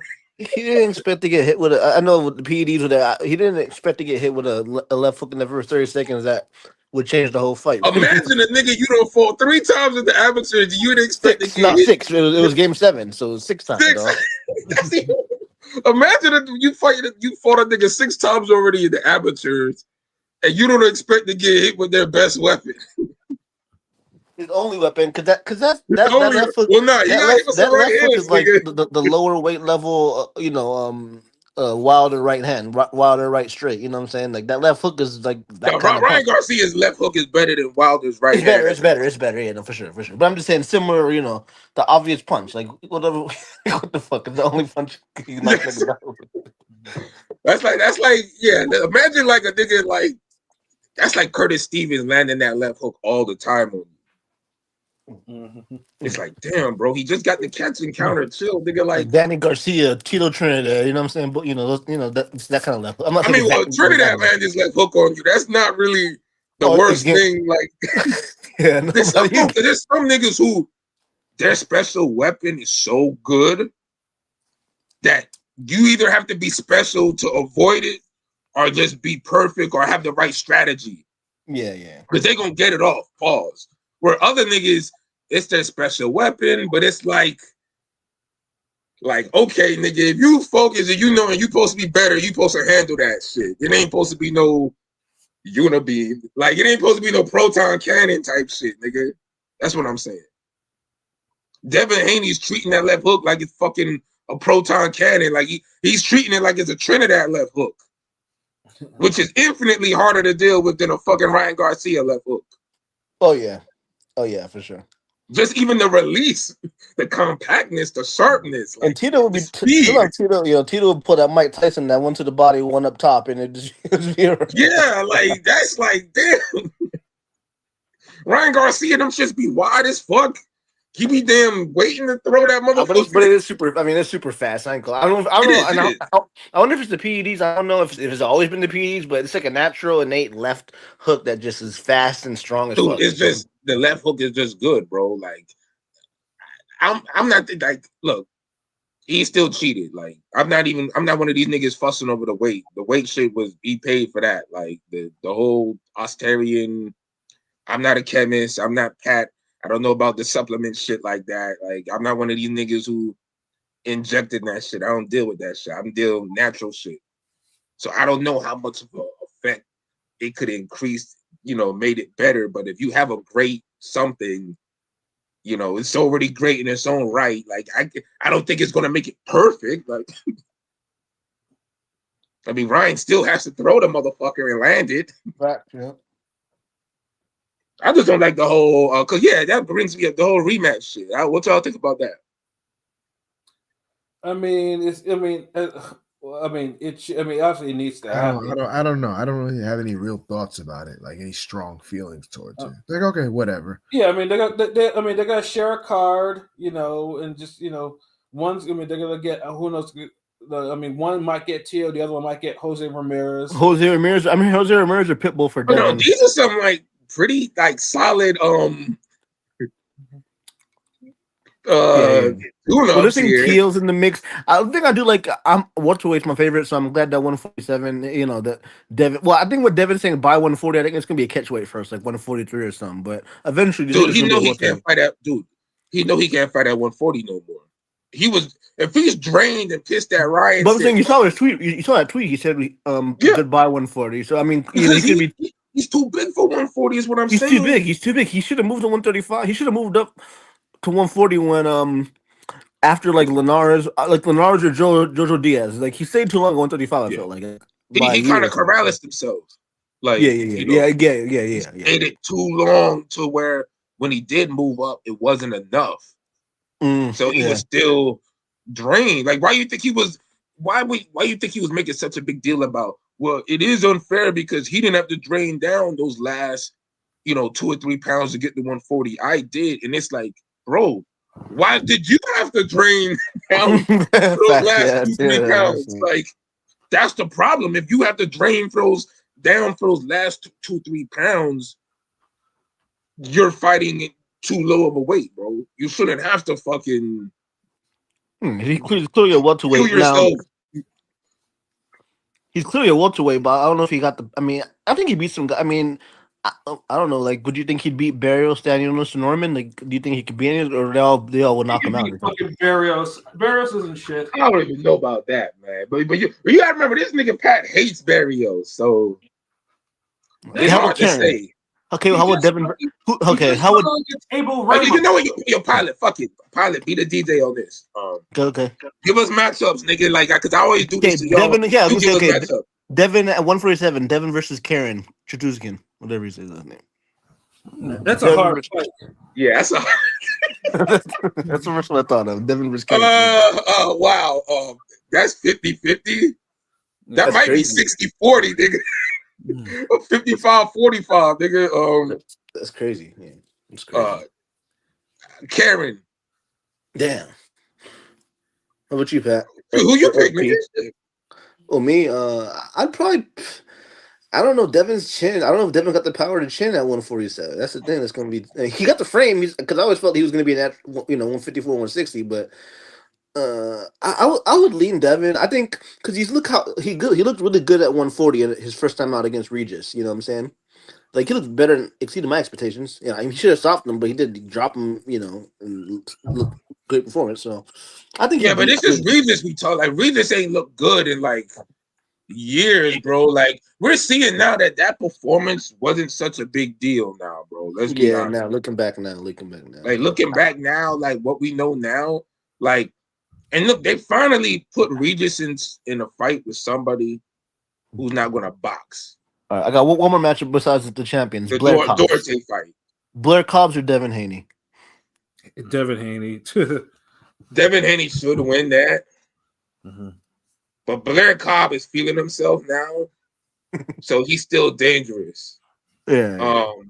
That's 50-50 for me. Because Blair Cobbs hits hard, and a nigga even as limited as him, if he's feeling himself and he's still punching hard, especially early, because he gasses, but he's deadly early. I mean, he can be deadly to Devin early. I think he can land. They sparred each other before too, so he's familiar with him. Like, this could be a Roy Jones Luda Val situation. So even then, like, I honestly feel like Hearn messed up not making the Boots Cobb fight, because that would have been a good stay busy fight. He shut it down. Yeah, he should. But it does seem like.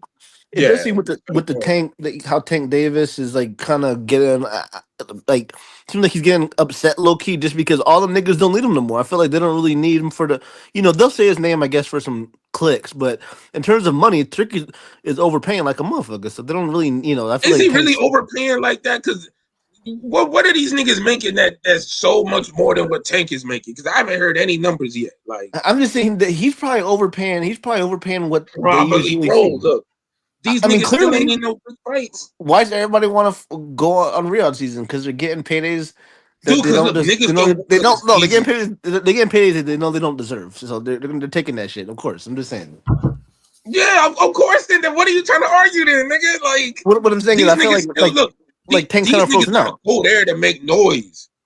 Yeah, and in that's the true. In the big scheme of things, they still not making noise. Because Tank still make more noise over here just sneezing or fucking combing his fucking ponytail than these niggas do sparring. Yeah, that's true though. Yeah. Like, come on, bro. Like, these niggas over there on some damn, they think they're at the cool table with all the cool kids and shit, but they all kissing the ring, nigga. It was just weird watching the ring thing and watching Shakur and like all the British. I mean, nothing's wrong with British people. Shouts out to the UK. I'm just saying, all the outlets and all the interviewers are just British people. It's just kind of weird to me. These niggas are all American. Dude, niggas is, look, I'm glad more people speaking out about it now. Like, niggas is really seeing that they're removing the sport of boxing out of America. They're trying to take this out of America, and niggas is championing that shit. I feel like there's going to be like a rebel resistance soon with this shit. Like niggas is gonna start starting their own cards and ceremonies and award shows for boxing in America, and maybe that's a good thing. No, that should have been happened. It should have taken, if Turkey's doing it, it should. But it ain't all Turkey. A lot of this, the promoters and the fighters doing. A lot of these niggas, and we talk about it in Ring Gang. A lot of these niggas could do a lot more for the sport, and it wouldn't even be a big deal because we've seen previous boxers do it. They just don't refuse. They just refuse to do it. These niggas, like motherfuckers, try to make it seem like they're just going to the UK for a fight tour, for open workout tour. No, you're going over there to negotiate fights, nigga. Yeah, you're gonna do an open workout, but why can't you do open workouts across the country without damn discussing boxing matches and signing promoters and signing fights? Like niggas used to do that. Muhammad Ali used to go across the country and damn do open workouts and shit. Like a lot of niggas, like they almost got too good. It's like they feel like they too good for the sport. Like everybody, boxing has too many agendas. It'll come off like a nigga trying to do something for the sport, but it's really just he's trying to do something for himself, and the sport gets a trickle down benefit. Like Turkey, yeah, he done some good things, but let's not act like he ain't trying to be a fucking supreme celebrity and be that face of boxing in boxing. Like, come on, bro. Like, this nigga does a whole lot of self-promotion. Yeah, it's not like it's kind of crazy. It's kind of like it's over the top at this point. Like, I've seen a video where he posted up a highlight clip of him just sitting at a table. Like, well, come on, I know. I mean, you saw the Gronk AI where he tagged Bud, and Bud had to respond. Like, I'm ready for you, champ. You see that? Like, he made his own AI post of him in boxing gloves talking to Terrence Crawford. It's kind of funny. I didn't even see that, but that's weird. Yeah, no, I'm just saying it's like a tweet. It's one of his recent tweets where he's just like, shout out Terrence Crawford, ready for you, champ. You know whose side I'm on, and he had the boxing gloves on, and Bud got a quote. Nigga just a big spoiled fan, and he living out like this nigga's the Drake of boxing, yo. Like, bro, like that's the weird shit. Like, I'm just calling it a 150-50. Like, all this extra self-promotion. Like, dude, like let's just call it like the nigga want to be a star in boxing, bro. Like, this is some damn 90s puffy shit. Like, that 106 in Park interview with Suge is like, man, when I said Puffy wanted to be a star back in the day, y'all said I was hating. But now look at him. I ain't hating. That's what's the movie in Disney Channel, Blank Check? Yeah, like that's all this shit is. Like, yeah, he's doing shit for boxing, but if he couldn't be a celebrity in boxing, do you think he would do all this shit? No. Remove all the pictures of him with these famous boxers. Remove him from the goddamn video game. Remove him from covers and all this shit and all that. This nigga want to do half the shit, bro. So let's just be honest about this shit. Like, yeah, I get it. Like America should have took more of an interest in boxing in America. But that's almost everyone's fault. Yeah. The boxers have some blame, making bad business decisions and not taking the fights when they should.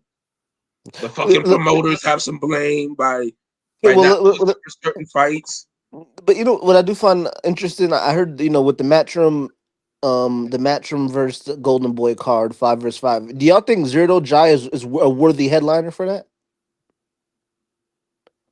Hold on, Zerto versus who? Jai Opataya. That's supposedly going to be the main event. Yeah, yo, that's a good fight. A cruiserweight unification in their 5 versus 5 as the headliners. That would that be the biggest? Probably the biggest fight on there. It'll probably be the headline. I wouldn't be surprised if it. I mean, yeah. I feel like there's possibly could be bigger fights, but that may be a good co-main. That's a great co-main. I mean, but it's realistic. That's a good main event. Great co-main. It's an acceptable main event. I'll give it. It's not like a. As long as the 5 versus 5 is competitive, like some live dog fights, like. But it's all. But the whole promo is going to be about Eddie Hearn and Oscar, which is the fucking. Oh yeah, problem. you know that they're gonna post a face off with them. They might have the 5 versus 5 characters. You know, the 5 versus 5 guys all in one sitting, but they'll have just Eddie and Oscar one on And one. that's the problem. Like, and the boxers get blamed for that too, because it's like back in the day, like niggas, everybody wanted to have a moment on the mic. Everybody wanted to be the star. Everybody wanted to have we go into Burger King afterwards. Yeah, I want to thank Don King or whatever. Niggas don't even want that moment now. They'd rather let a white man talk for them and hype them up. Like, I don't believe this shit. Well, So Don it's King, like, well, Don that's King why I was say the mouthpiece. some of them take the blame too. Well, I mean, Don King was a mouthpiece. He was Eddie Hearn. Like, bro, like we can't. Yeah, but even then, niggas in that era still, you had niggas be like, yo, chill, like, let me talk now, motherfucker. Nobody ever do that to because Eddie you know Hearn. what? I agree because I was watching Bob Arum And at least Don King was a street nigga. Like, yeah, but I'm saying that like even doesn't like mean anything.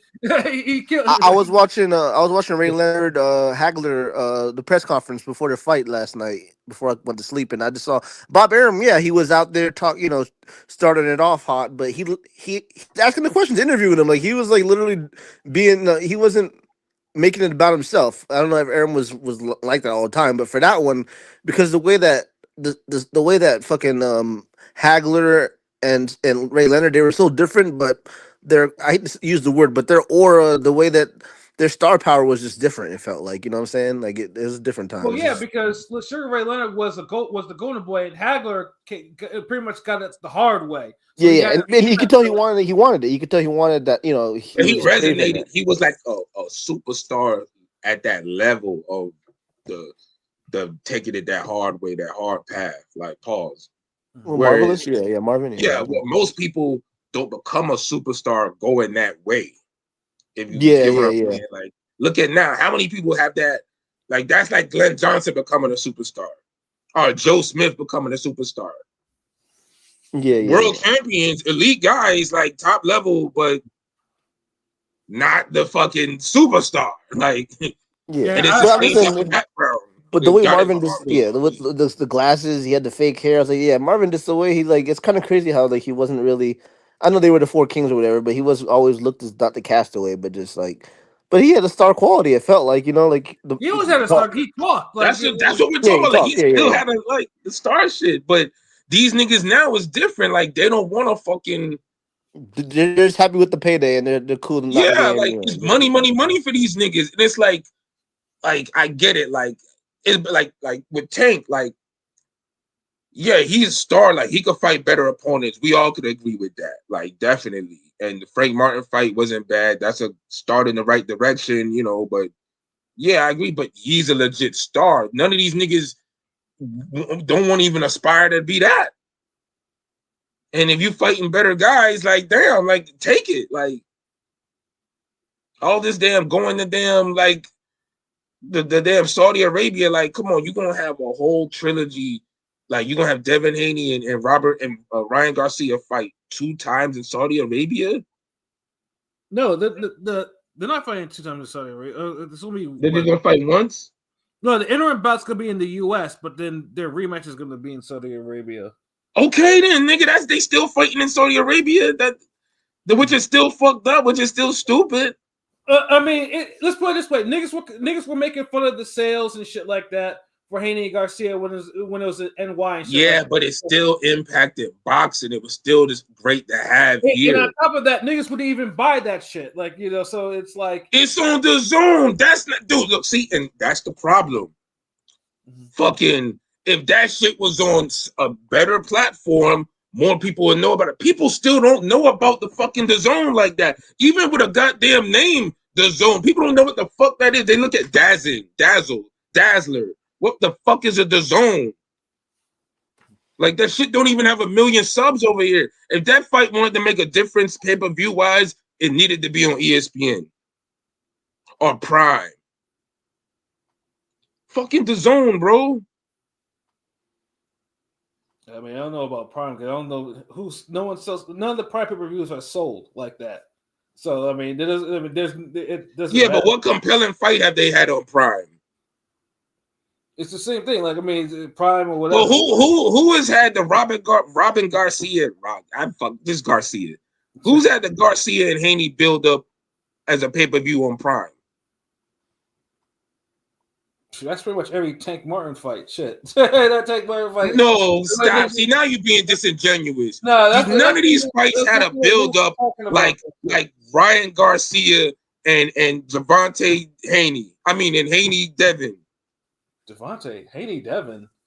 Devin Look, Haney, bro. All I'm saying is, look. All right, look. Let me direct this toward Pilot. Then. Like one of you niggas is gonna get it. Like hopefully a light skinned guy get it. Pause. Pilot, has there been any fight to show on Amazon Prime as a main event that has had the same type of build up as Haney Garcia? Hell no. No, that has not. I rest my case. That's all I'm saying. So you can't make that comparison. Because imagine if that was built up, if a fight has that same type of build up, and you actually put it on a platform that people know about to sell. That's different from building up all that shit and then it's not put it on fucking DAZN. Not to get on my Android shit, but fucking DAZN has had better build-ups and they fumbled them. So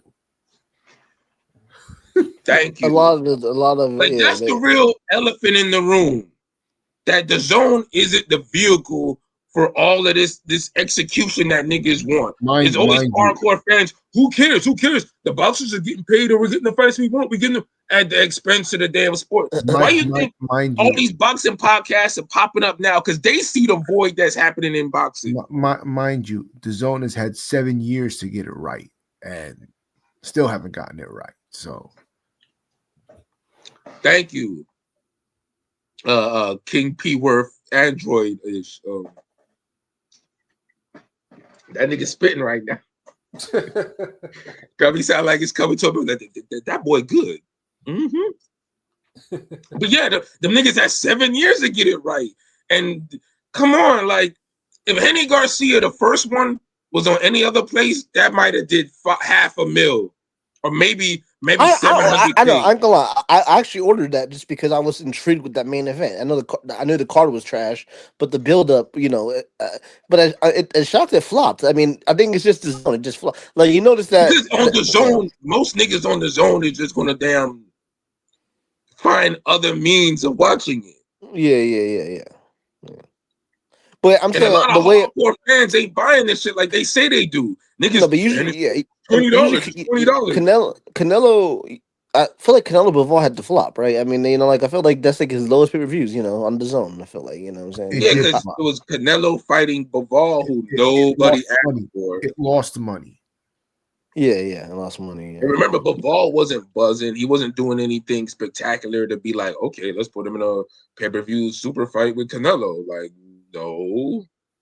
Canelo, well, as a pay-per-view would flop on any platform simply because just of Bivol alone. No, it would do better on DAZN. I mean, than it would DAZN. But I think him and Charlo Munguia went up towards 650, 700, at least the report. Because you got to remember, look, Bivol got personality, but the way they promote guys over there, you don't get the talk. Eddie Hearns gets the talk. He's all on your record. He's all on your album. He's on the intro and the outro. He's producing every record. He's on the ad libs. He's on the ad libs. Take that. You feel me? Like he's organizing. He's saying, "I don't want to die." Yeah, like come on. If you got the jab, we got Bivol with his song 100 Jabs featuring Eddie Hearn. Like, what the fuck is Eddie Hearn doing? Like, hey yo, what up, King? Son, salute. But yeah, like that. Come on, bro. So that's all I'm saying. Like, all this shit is a cause and effect within boxing. That's all I'm saying. It's a cause and effect. I'll give. I mean, I still give DAZN props when necessary. Like I give DAZN props for putting shining a light on the smaller fighters. They've done a good job with the smaller fighters, but yes, when it comes to lower weights, the females too, female boxing, to the marquee names, they've definitely botched more than a couple of events. It looks like, and this might be next time might be ruined. Or I'm not saying they still young. I'm just seeing Well, like I mean, the momentum and shit is like I'm starting to think Boots definitely signed with the wrong company. So, You think? Yeah. Andre will always be Like my because example for why. yeah, but I mean, y'all saw the whole. I think Turkey and the Ring. The Ring is owned by Turkey, basically, right? So it's like the Mike. Just the source of Michael not Benson. Or whatever. basically, it is owned by. It is. It is. What I'm saying is, you saw the post of they had all the names of the new Riyadh season. I didn't see Ennis's name at all in there. It's crazy. Unless you're trying to do some project, Because something he like, might be on the ring portion of the. Like, you see this shit, like, one dude is trying to control 2 sets of fights. And I bet you one set of fights is going to be better than the other set. yeah.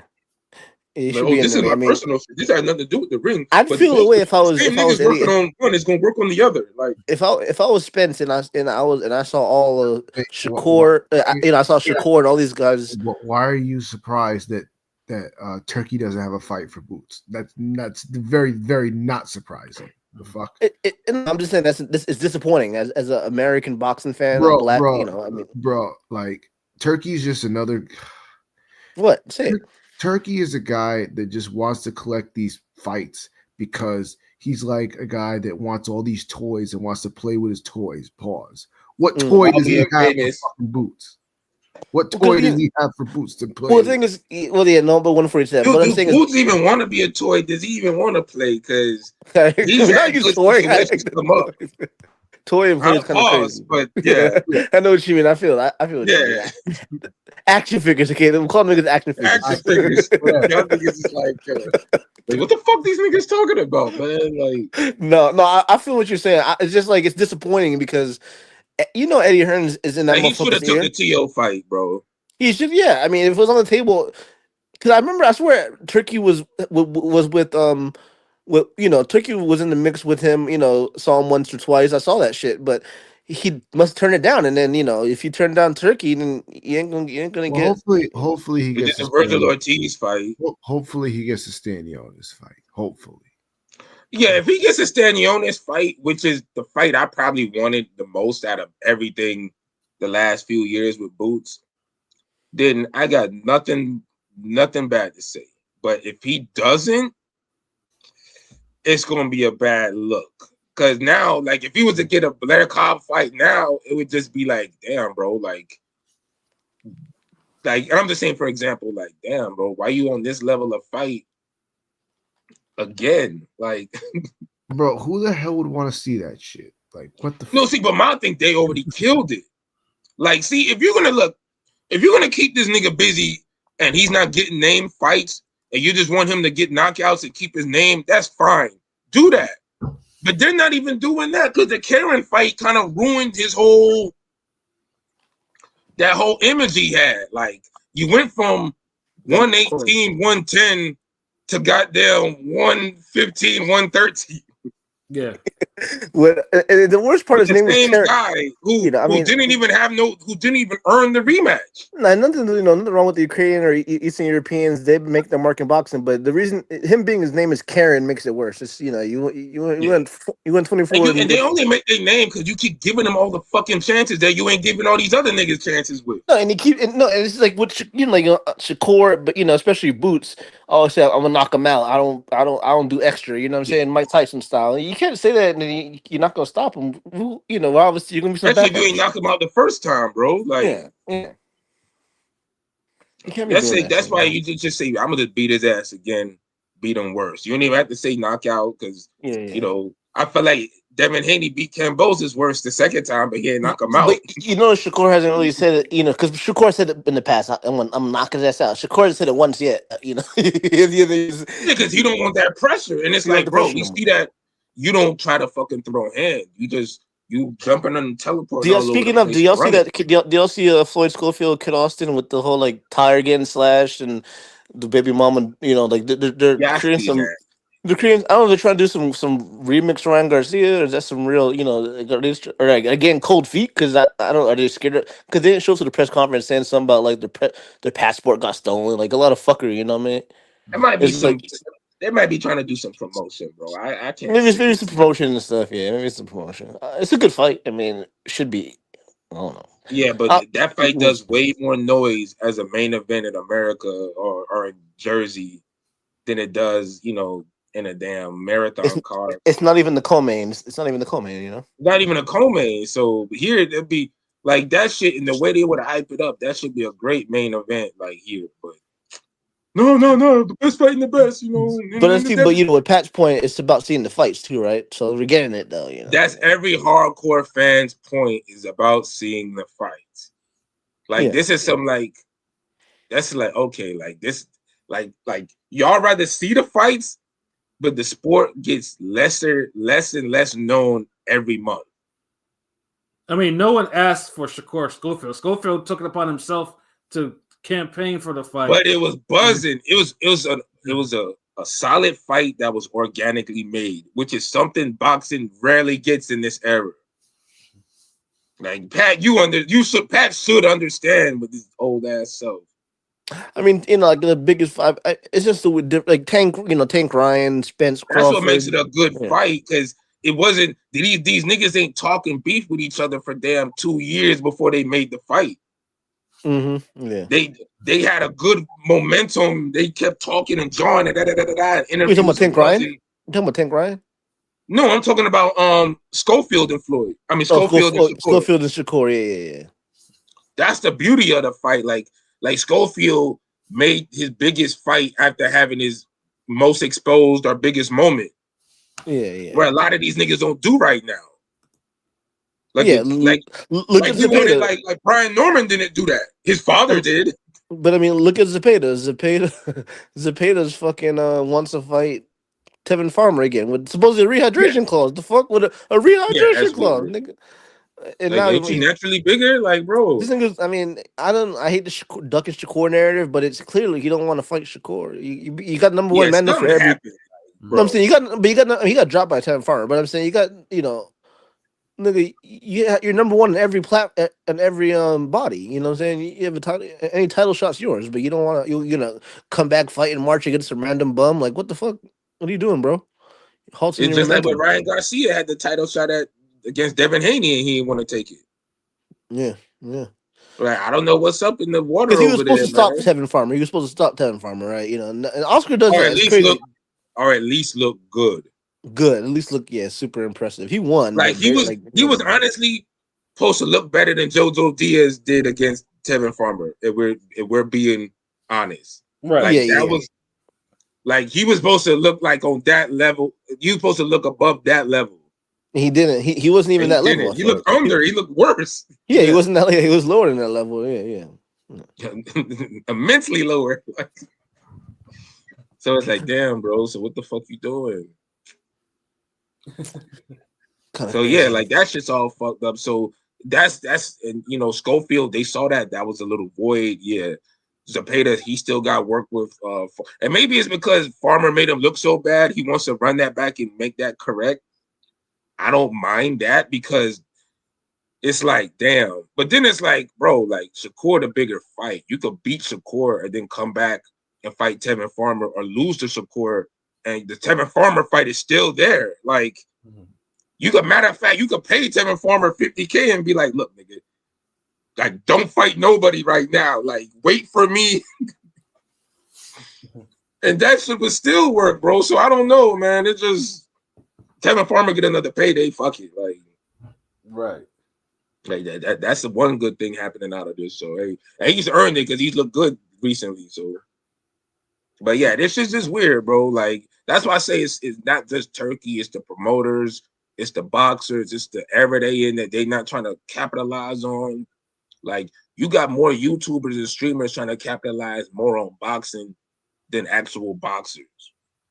And it's facts. Yeah, that's the sad thing. But yeah, it's a good ass fucking episode. Nice vibe with y'all. Do we need to? Are we doing the poll before we get up out of here? Yeah. That's I forgot about that. My bad. Yeah. Run that Twitter poll. The movie one? Nah. Although you could mention that real quick at the end. Like, you talking about Canelo, the Canelo Crawford? No. Oh wait. The heavyweight. Twitter polls my fault. The heavyweight. Are you talking about the heavyweight? Yeah, the most recent Okay, one. Yeah, okay, yeah. okay, okay, okay. We did ask which heavyweight from the list from this list had the best career. We got 25 votes, 6 days left at Ring Gang Radio /X /Elon Zap, whatever you want to call it. Got 0% for Michael Moore, 12% for the Gypsy King Tyson Fury, 20% for Vitaly Klitschko, and an overwhelming 68% for Vlad. Truthfully, I was actually, I mean, it is Vlad, but truthfully, I was actually kind of surprised that in a way that it was it was almost one sided for him because I was thinking, because someone might, I was expecting like a closer skew. Yeah, no, I knew he'd win, but I didn't. Maybe like at 45, 50%. I didn't expect him to be maybe 50, like 52, 53. That kind of. Yeah, I didn't expect that because honestly, I voted for Vitaly Klitschko. So Off the eye test and everything, but I feel like overall, Vlad, his body of work in heavyweight is a top. I mean, I don't care what as a top. Yeah, he's had some lows, but he's a top 10 heavyweight. I mean, just in terms of his longevity and everything in between. Top 10 all time. I feel like he has the strongest argument. Like maybe out of this list, he has the strongest case for it because of the longevity and everything. Yeah, he just if all those niggas would be top 20, but they're the closest to damn top 10. I see people putting Vlad in top 10. I don't know. I don't know. People putting them as top 10. Vlad is a top heavyweight. Like considering like Vlad could have easily been washed out early, but his body is deep. That's it. That's what I'm saying. When Manny Stewart got his hands on him, you know what I'm saying? When Manny Stewart fixed him up, ended his nigga career. Yeah, but my thing is, the reason I picked Vitaly was he still has his great wins, but his lows aren't as bad. No, they're not bad. And he's had their retirement pauses where he's come back and still dominate and run shit. I mean, no, the Chris Berg loss was bad. There's no way around that. Yeah, but as a fight, look, the Chris Berg loss is nowhere near as bad as any Vladimir loss. Well, you can say Vlad didn't quit in his losses. Vitaly. Yeah, but then that's true, dude. You talking to a fucking Chris Bird fan, nigga. But at the end of the day, come on, this nigga. When you knock the fuck out, it's hard to fucking quit, nigga. This bro, Shutter says Chris Bird at least every podcast once. Nigga, I ain't mentioned Chris Bird in like months, bro. Like it's been a while. Nigga, a week, maybe a week or two. You can't even remember when I mentioned Chris Bird. Like honestly, I haven't mentioned. Chris Bird. There's been no reason for me to mention him. Yeah, something gets brought up. It's all good. I love Chris Bird. I'm just playing. I'm like, he get brought up, but I'm like, even me remembering right now, I can't remember like I bring up Tim Tszyu defense being so bad more often than I bring up Chris Bird recently. Yeah, this nigga past no, I be getting the damn IG vids and just thinking about it. I mean, with Vitaly, let's say his losses. Because it took his losses are crazy. Because the first loss made him, gave him the reputation of being a quitter. Because although he was winning the fight, he looked bad because Vitaly's big weakness was he couldn't deal with anyone that had upper body movement, and all them wide ass shots he was throwing at Chris Berg, Chris was dodging them. And then eventually, they were no wide ass shots, nigga. They would have saved the one. That nigga Chris Bird was just moving his head. Yeah. He couldn't deal with that shit. And then eventually, he threw his shoulder. He ripped his shoulder out because he threw all those fucking shots. He was missing them, and that's what fucked his whole shoulder up. And he started getting hands put on him too. And it's like, he's like, fuck that. Do I really want to go 4 more rounds of this?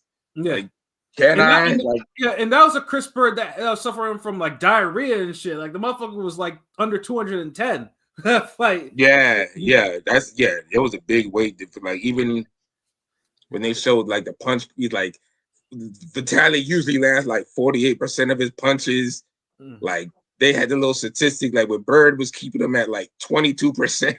Yeah, because Vitaly was looking foolish at times because he was winning because I think the judges because it was in Germany anyway, so they were obviously he was winning. I mean, he's winning because of the ring generalship and activity, but it's not like he was winning like he's beating, like he's winning where he's like, okay, it wasn't like he was winning like Shannon Briggs. Yeah, no. It's not that type of winning. It was winning where it's like, yeah, fuck it. Like, I just keep busy enough. Yeah, but even that runs out. Yeah, and then of course the loss to Lewis redeemed him. Even though he was up on the cards, the fact that he wanted to go out, even though his fucking eye was sliced to shreds, that's like, okay, you're not a quitter, so you're willing to fight through that. Now if that was Tyson Fury in that fight, they would have let it go. They would have kept it going. Yeah, of course. Yeah. That was a bad cut, though. Let's keep it honest. That was a really bad cut, though. But yeah, it was. But man, like, if it was Tyson Fury, they would have let it go. They would have gave him at least one more round. Mm-hmm. They let because he got more plot armor than anybody on that list. Yeah. Now Michael Moore, unfortunately, like I said, Michael Moore was probably the most talented heavy on there, but unfortunately, he didn't. Like his career was kind of up and down. And, does he have the single best win on there? Probably, yes, he does. Okay. Yeah. I mean, some niggas is acting like he don't even belong. Yeah, but Michael Moore, I think his was because Michael Moore was. I mean, he was a great light heavyweight, but unfortunately, the light heavyweights in that era kind of avoided him because he was. And then of course he ate himself out of the light heavyweights, and then he went to heavyweight, and he wasn't. Although he was still formidable at heavyweight, he was chinny at heavyweight, and like I said, it was very up and down with him. And I think it was like once he lost to Foreman, it was more down and up. And that was the unfortunate thing with him. That Foreman punch always seemed a little. I don't know. I love Foreman, but that was weird. That punch didn't seem like it connected like that. Weird. I gotta hear this, yo high ass. No, it's fine. It's fine. I just people say that. I don't know. It's just whatever. It's whatever. I mean, you can't. Niggas say it. You can't fake the cut that Moore because when Moore was up, like he was bleeding from his mouth, like the blood was coming. Like he got cracked pretty good. Yeah, that's true. That's true. And you see the impact of the punch. I guess you looking at it like, damn, like he got hit by that slow ass shit. Like he couldn't avoid that. Like, what is it? Mm-hmm. Yeah, that's more so that. You guys have heard that people think that was I would say a dive, but you haven't heard that. Dude, that's like one of the worst types of like. I ain't never like. Who you around for niggas saying that's a dive? I'm sure. If the nigga would have said Tyson Seldon or somebody, I'd have been like, okay. But I ain't never trying to take no full prime or past prime George Foreman 1-2.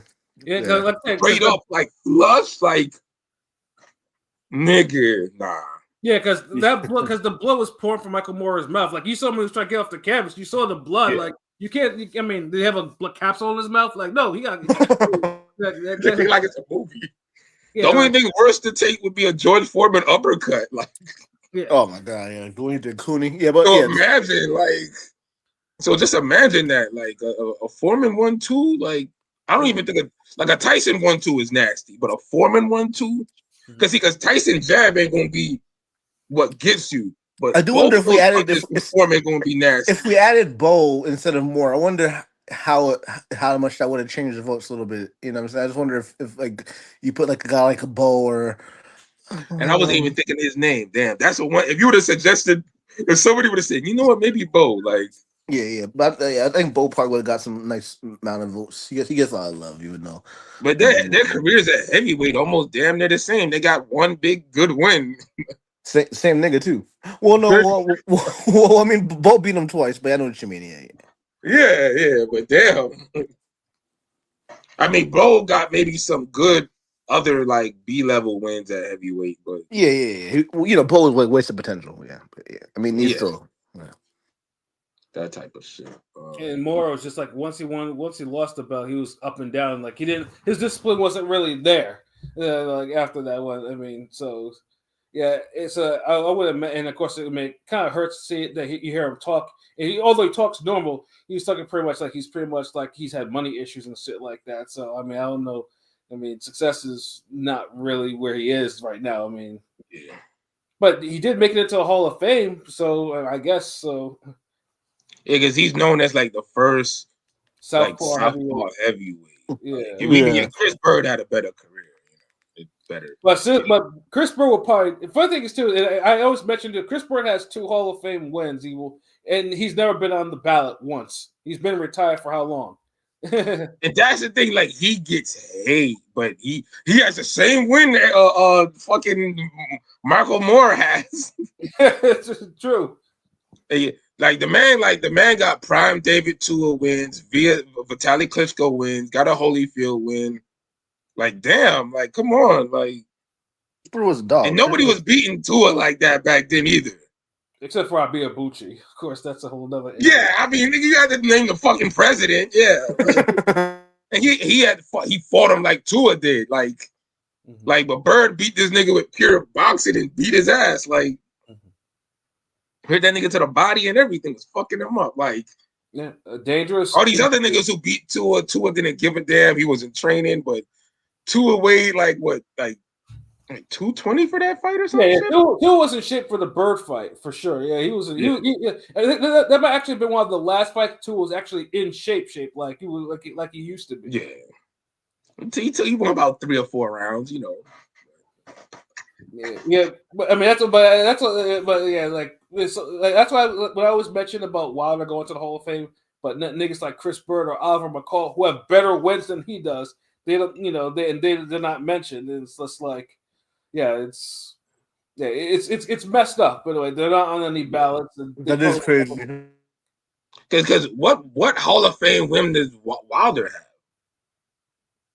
Yeah. He doesn't, but he has that everyone's gonna point to. Right he beat the great Luis Ortiz. I'm saying he's got the.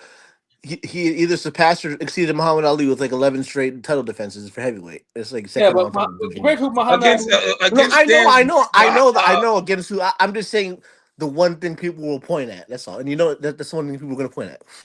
Yeah, it probably would mean something if Wilder actually unified, at least unified. You control all the belts. We have 10 title defenses. Cool. That's the reason why he's the. Or at least had 2 belts. Yeah, if he would have been a unified champion with those defenses and the level's still the same, it's a little more prestigious, but it's none of that. It's just like nigga had a little came and went era. Like, unfortunately, he's the only true relevant American heavyweight from 2010 and beyond. Really, unfortunate. It's true. And that, of course, that's a whole other issue. I mean, that goes back to amateur boxing and shit like that, like why that is. It goes to NFL, NBA money, but it's different story for different time. We don't. Because boxing is too fucking treacherous. Like most of these niggas see that you could do a better, like you could take your size and athleticism and have better careers, get better hoes, all that shit by doing basketball and football.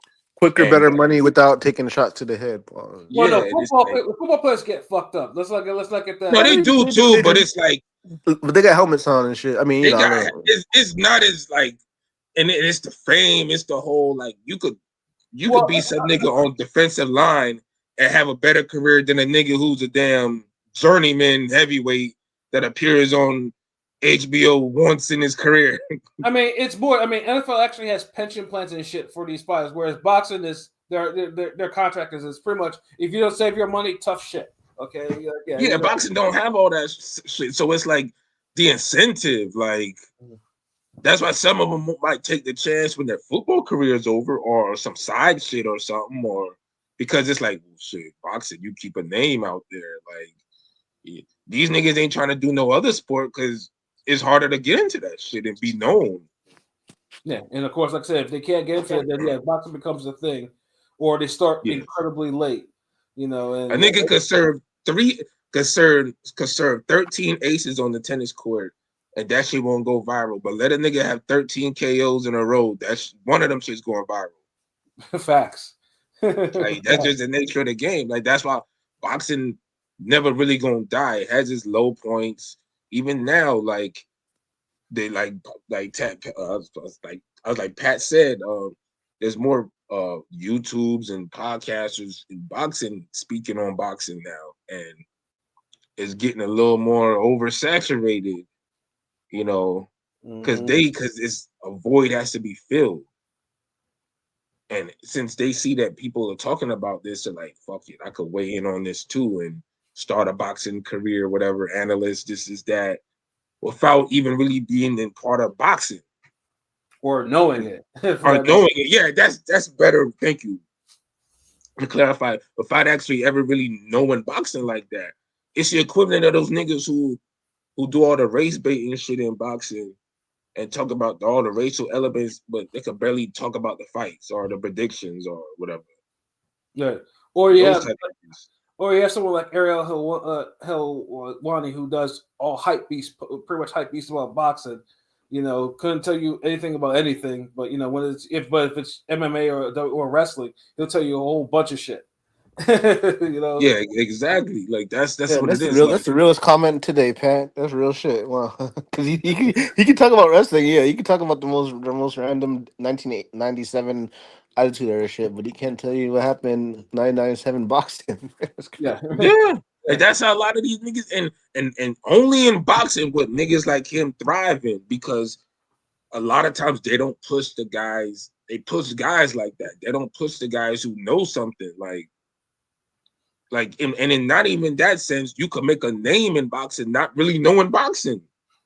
Lord knows there's a lot. No, Lord knows there's a lot of YouTubers, known YouTubers on that that don't know boxing, and they're known and they making videos and this is that. That's why it's like that's why we keeping this shit alive and we so consistent with it, because I know we gonna have our moment. It's gonna be sooner than what niggas think, but somebody has to keep it balanced where you have compelling, interesting people and shit who's into boxing, who could speak on boxing, you know, especially from that urban demographic that's lacking. Right. So ring game, we always gonna hold it down. That's a lot of niggas who, you know, they get that extra push or it's because they speak and resonate with the little surface level bullshit, which anybody can resonate with. They can't tell you the sport. They can't even tell you their own personal experience with the sport because they don't have one. Half these niggas don't even know how it feels to put on gloves for the first time and your arms are sore trying to keep your hands up all day. Yeah. Like little shit like that. Like they don't know how it feels to get hit with a good body punch and you lost your breath. Or to drop in the corner or be on the ropes and the niggas slugging on you. Like they can't tell you about that shit. So but they could tell you about the one time that they felt bad because Larry Merchant didn't ride Floyd enough and praise him enough during a performance where it was 117, 111. They could tell you about how they got an A+ on their test and they didn't get a sticker, but their classmate got a B+ and got a most improved sticker, and they felt it was racist in some type of way. Like they could tell you shit like that, but they can't tell you about the boxing shit. Mm-hmm. And that's where we at. So a lot of niggas is on that way, you know, because you could do that in boxing, just like with hip hop. You don't have to traditionally come from the block and be freestyling or beating on tables, and you could just somehow watch the whole game pass you by and observe everything, observe and report. You Paul Blart ass niggas and drop your fucking song and then watch it blow up or watch it do numbers or whatever, and now you're a rapper.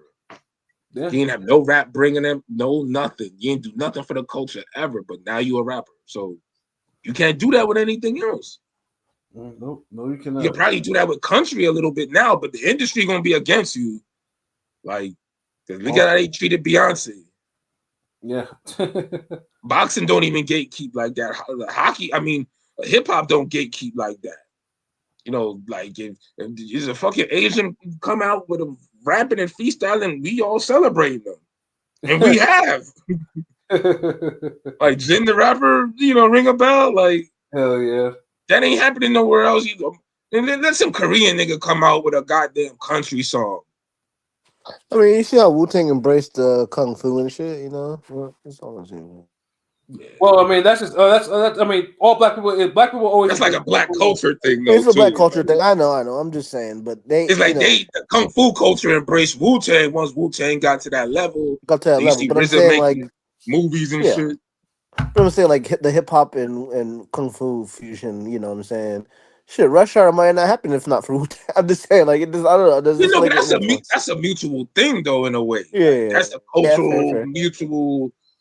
Yeah, a lot of this other shit ain't like that. It's just it's not organically happening either. It's a one-way thing. Yeah. You know. Yeah. Yeah, these niggas just taking advantage of it. Like, okay. Yeah. Yo, we got boxing anything this Saturday or nothing? No, this should be the last week because it's football.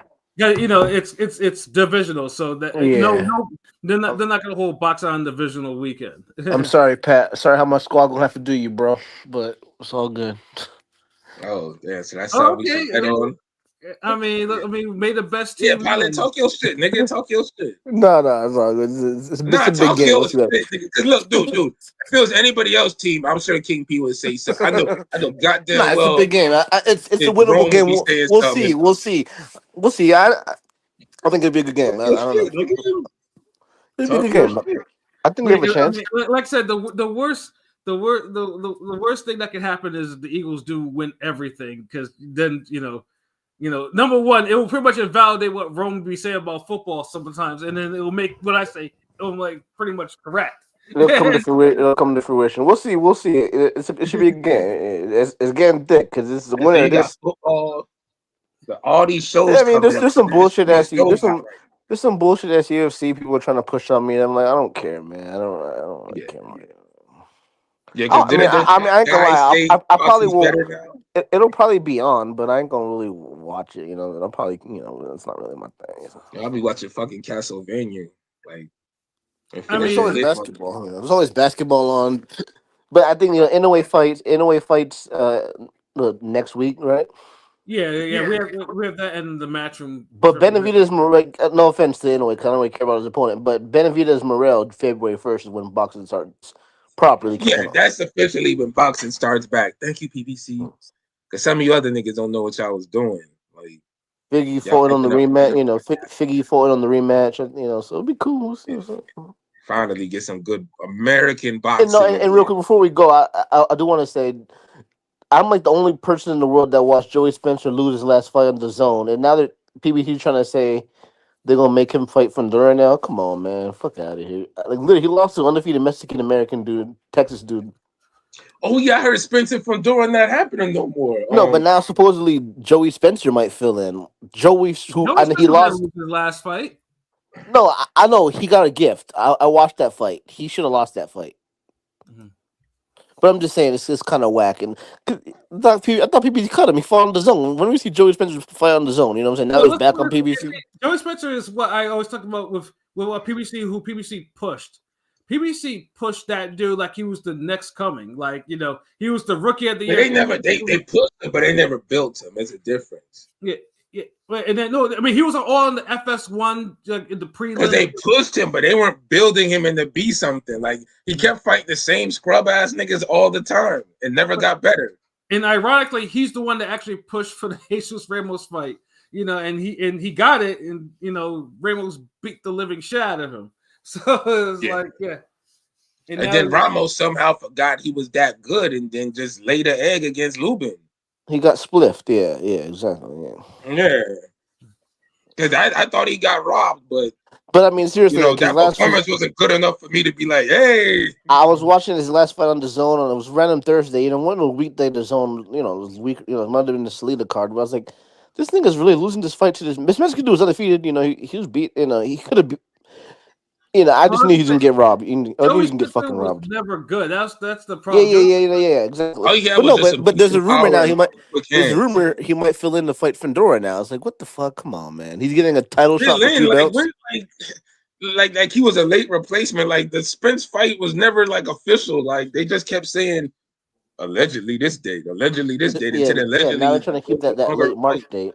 Yeah, they're trying to keep that late March. I'd rather Bud try to take the belts in 154, but I get the Canelo shit, I guess. I mean, if Fundora faces Spencer, then Fundora probably does deserve to lose, or if he does, because Spencer stinks, but Fundora's health bar doesn't start at green. If I was Fundora, I'd be trying to run it back to fucking Brian Mendoza. Facts.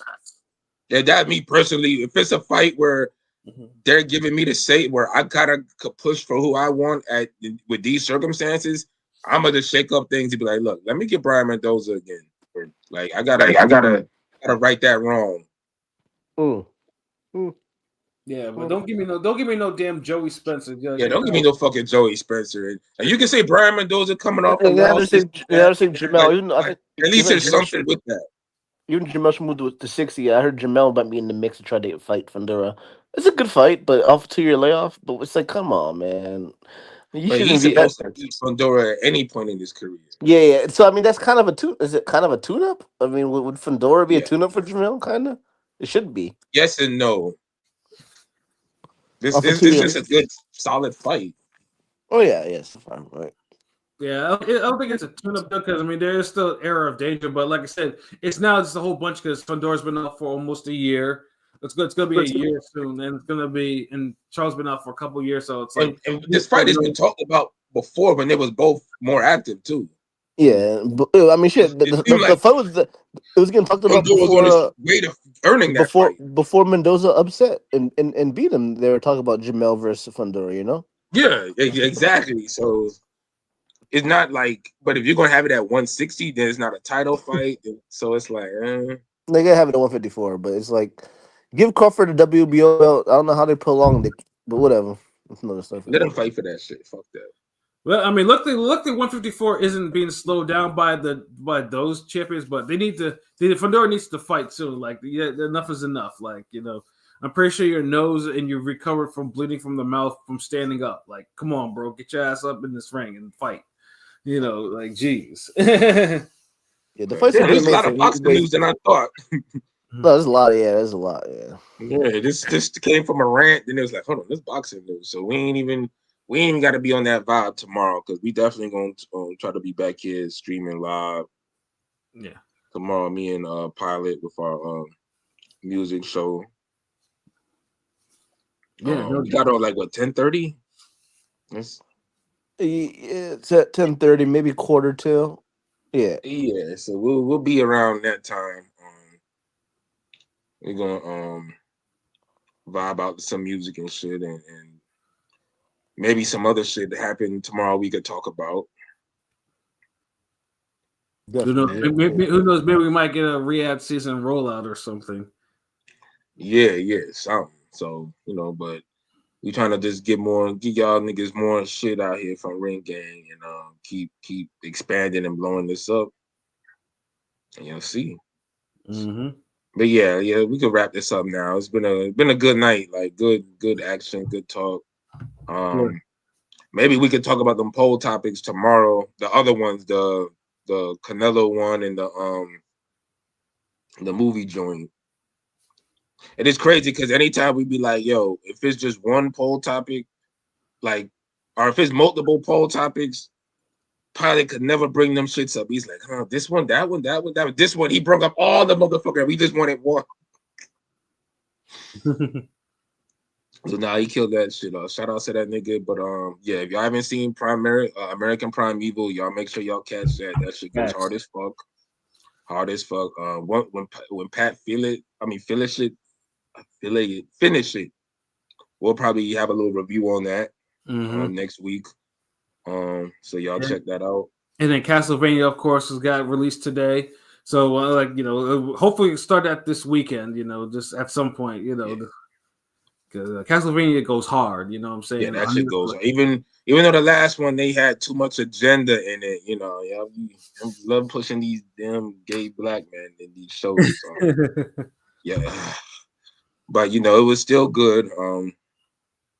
And I expect this one to be quality. And if you ain't on Hitmonkey, jump on that because that shit's been paused. That shit's been fired. Like, facts.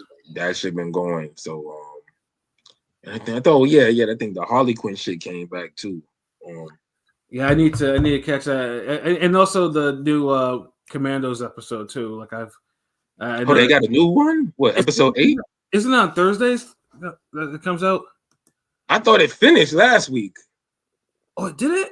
I thought. Let's see. I thought it was just 7 episodes. Like, what does my HBO Max keep on saying new for? Damn, I might need to check that shit out because HBO Max becomes be violent sometimes. Nigga, upgrade your firmware. Yeah, nigga, cause it's like you be having me looking sometime. I'm like, wait, there's another episode? What the fuck? There was one time you tweeted something about, man, Cobra Kai is back, and I was like, wait, what? This early? I was like, oh, this nigga just watching this shit late as fuck. Nigga, don't say that shit. Don't tweet no shit like that, nigga. Don't tweet something a month later talking about it's back. Like, nigga, I was pissed.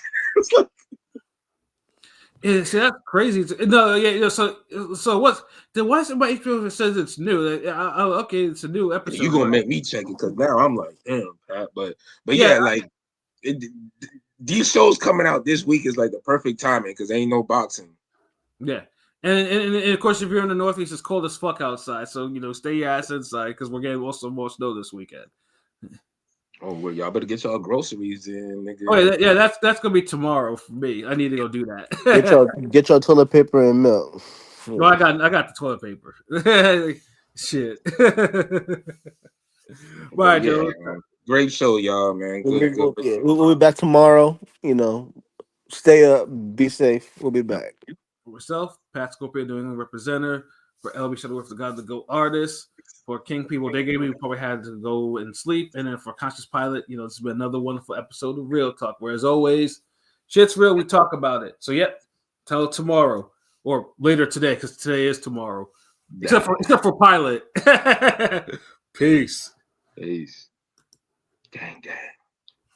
Tell